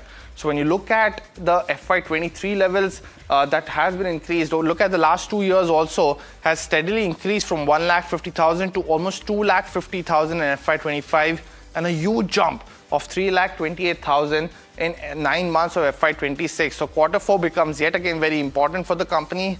Shareholding again. So this is of course a thumbs up. Shareholding, because of the QIP done in this year, shows a dip in terms of the promoter shareholding. So let's go across, look at the next parameter now, and shows you the big dip of almost 20% for this company at this point of time. The shareholding, has largely been very, very volatile yet again as well. But look at the next parameter, that is Crude. It has been the other very, very volatile period, because the company's earnings have also taken a knock. The last 1 month, because of the Israel-Iran war, has been seen an impact across a bunch of companies, so down 23%. But look at the year-to-date returns also. It's steadily been very volatile, 26% downtick in the last 1 year. And very importantly, stocks trading at the same level of roughly around the 130 rupees that it debuted at back in 2021. So roughly 5 years of no returns for investors. The people who invested in the QIP in July of 2025 was at 236 rupees. So you saw 100 rupee downtick for the company, even from those levels roughly 9 months ago. And hence, we've given this, of course, a thumbs down at this point of time. When you look at the next parameter, though, valuations gets very interesting yet again, because you have now a listed peer in PhysicsWallah for the company. Now, PhysicsWallah, a known brand as well, had a decent listing, but since then also the momentum has faded for this counter. So when you look at the price to sales multiple, because they both are at this point of time not profitable, you look at a clear comparison and a clear win in that terms for Veranda. But we are investors, we look at multiple sectors, multiple opportunities, and hence you have to take into careful consideration the other opportunities available, especially in the platform in the new age startup space, the likes of the Ethanol, likes of Swiggy. You are looking at PB fintech. So the opportunity, while large, if it's lucrative on relative valuation, becomes the key question. And hence, for more certainty, we've given this a neutral rating for now. Finally, in terms of what could we expect, essentially in terms of the outlook for the company, multiple key aspects to look at. We saw the new learner additions have been quite strong. 1,000 crores in revenue is what they are targeting essentially at this point of time for FY30. Currently, roughly around 470 to 500 crores is what they did in the last year. 8 lakh plus enrollments by FY30 as well. Enrollment numbers have been quite strong. So this would be a very interesting to watch. And sorry, pardon me again. But the next one also, when you look at the key other outlook, has been on the EBITDA margin profile. Now, 32% that they did in Q3 could lend some more confidence to the company at this point of time, and hence becomes a very interesting aspect for them. But I spoke about the edtech opportunity being very, very frenzy in terms of multiple players that entered post the pandemic, and hence you saw the competition widening. Price structure is what everybody fought for, but now over the last 5 years we've seen competition waning away in terms of what has been a very highly competitive space. Users, students, all of them have also likely gone to a more set formula in that sense and gone back to look at the established names because of the serviceability track record as well. So when you look at the final ratings for the company, let's pull those up for all those 8 parameters that we've put at as well, and continue to look at this point of time. So in terms of the income statement, balance sheet and cash flow, we've given the company a neutral rating. Operational highlights have been positive, so we've given this a thumbs up. shareholding, given the QIP, has depleted below the 50% mark. Is something that we here at KYC like the company in terms of having more than 50% ownership. Street cred is a downtake because of the underperformance of the shares, while valuation and outlook are two key aspects, and we will be honest here, given it a little bit of stringency in that sense. But overall, company comes up to a 4 out of 8, and we come at a very interesting time now to talk to the company. Suresh Kalpathy, the Executive Director and Chairman of Veranda Learning, is now joining in at this point of time. Mr. Kalpathy, thanks so much for firstly joining in, and a very good morning to you. You come at a very interesting time, right? Because on 24th April, the board is expected to meet a very, very key crucial meeting at this point of time. How are you looking at the company's performance over FY26 leading into that meeting as we look forward to what's the expectation from Veranda in FY27? So for FY26, I think we are quite on target. Q4 has been a fairly strong quarter for us, especially going into the last month. We expect to be on target to, cross in a combined basis over 500 crores of revenue and about 160 to 170 crores of EBITDA. So we are continuing to have strong performance across all our businesses, whether it's K-12, government test prep, or the commerce vertical under the branding of JK Shah classes. And of course, our occasional business, which is now combined with SNVA Veranda. Mr. Kalpathy, also the one big crucial aspect has been the demerger of the commerce vertical. Now, a very, very high margin business, and you've spoken to us previously about it, but the rationale of demerging that business, and you've given a target of almost 1,000 crores in revenue by FY30. Does that include the commerce vertical, or will that be the non-commerce vertical which will be continuing to house under Veranda Learning? So what we had projected is for our commerce vertical.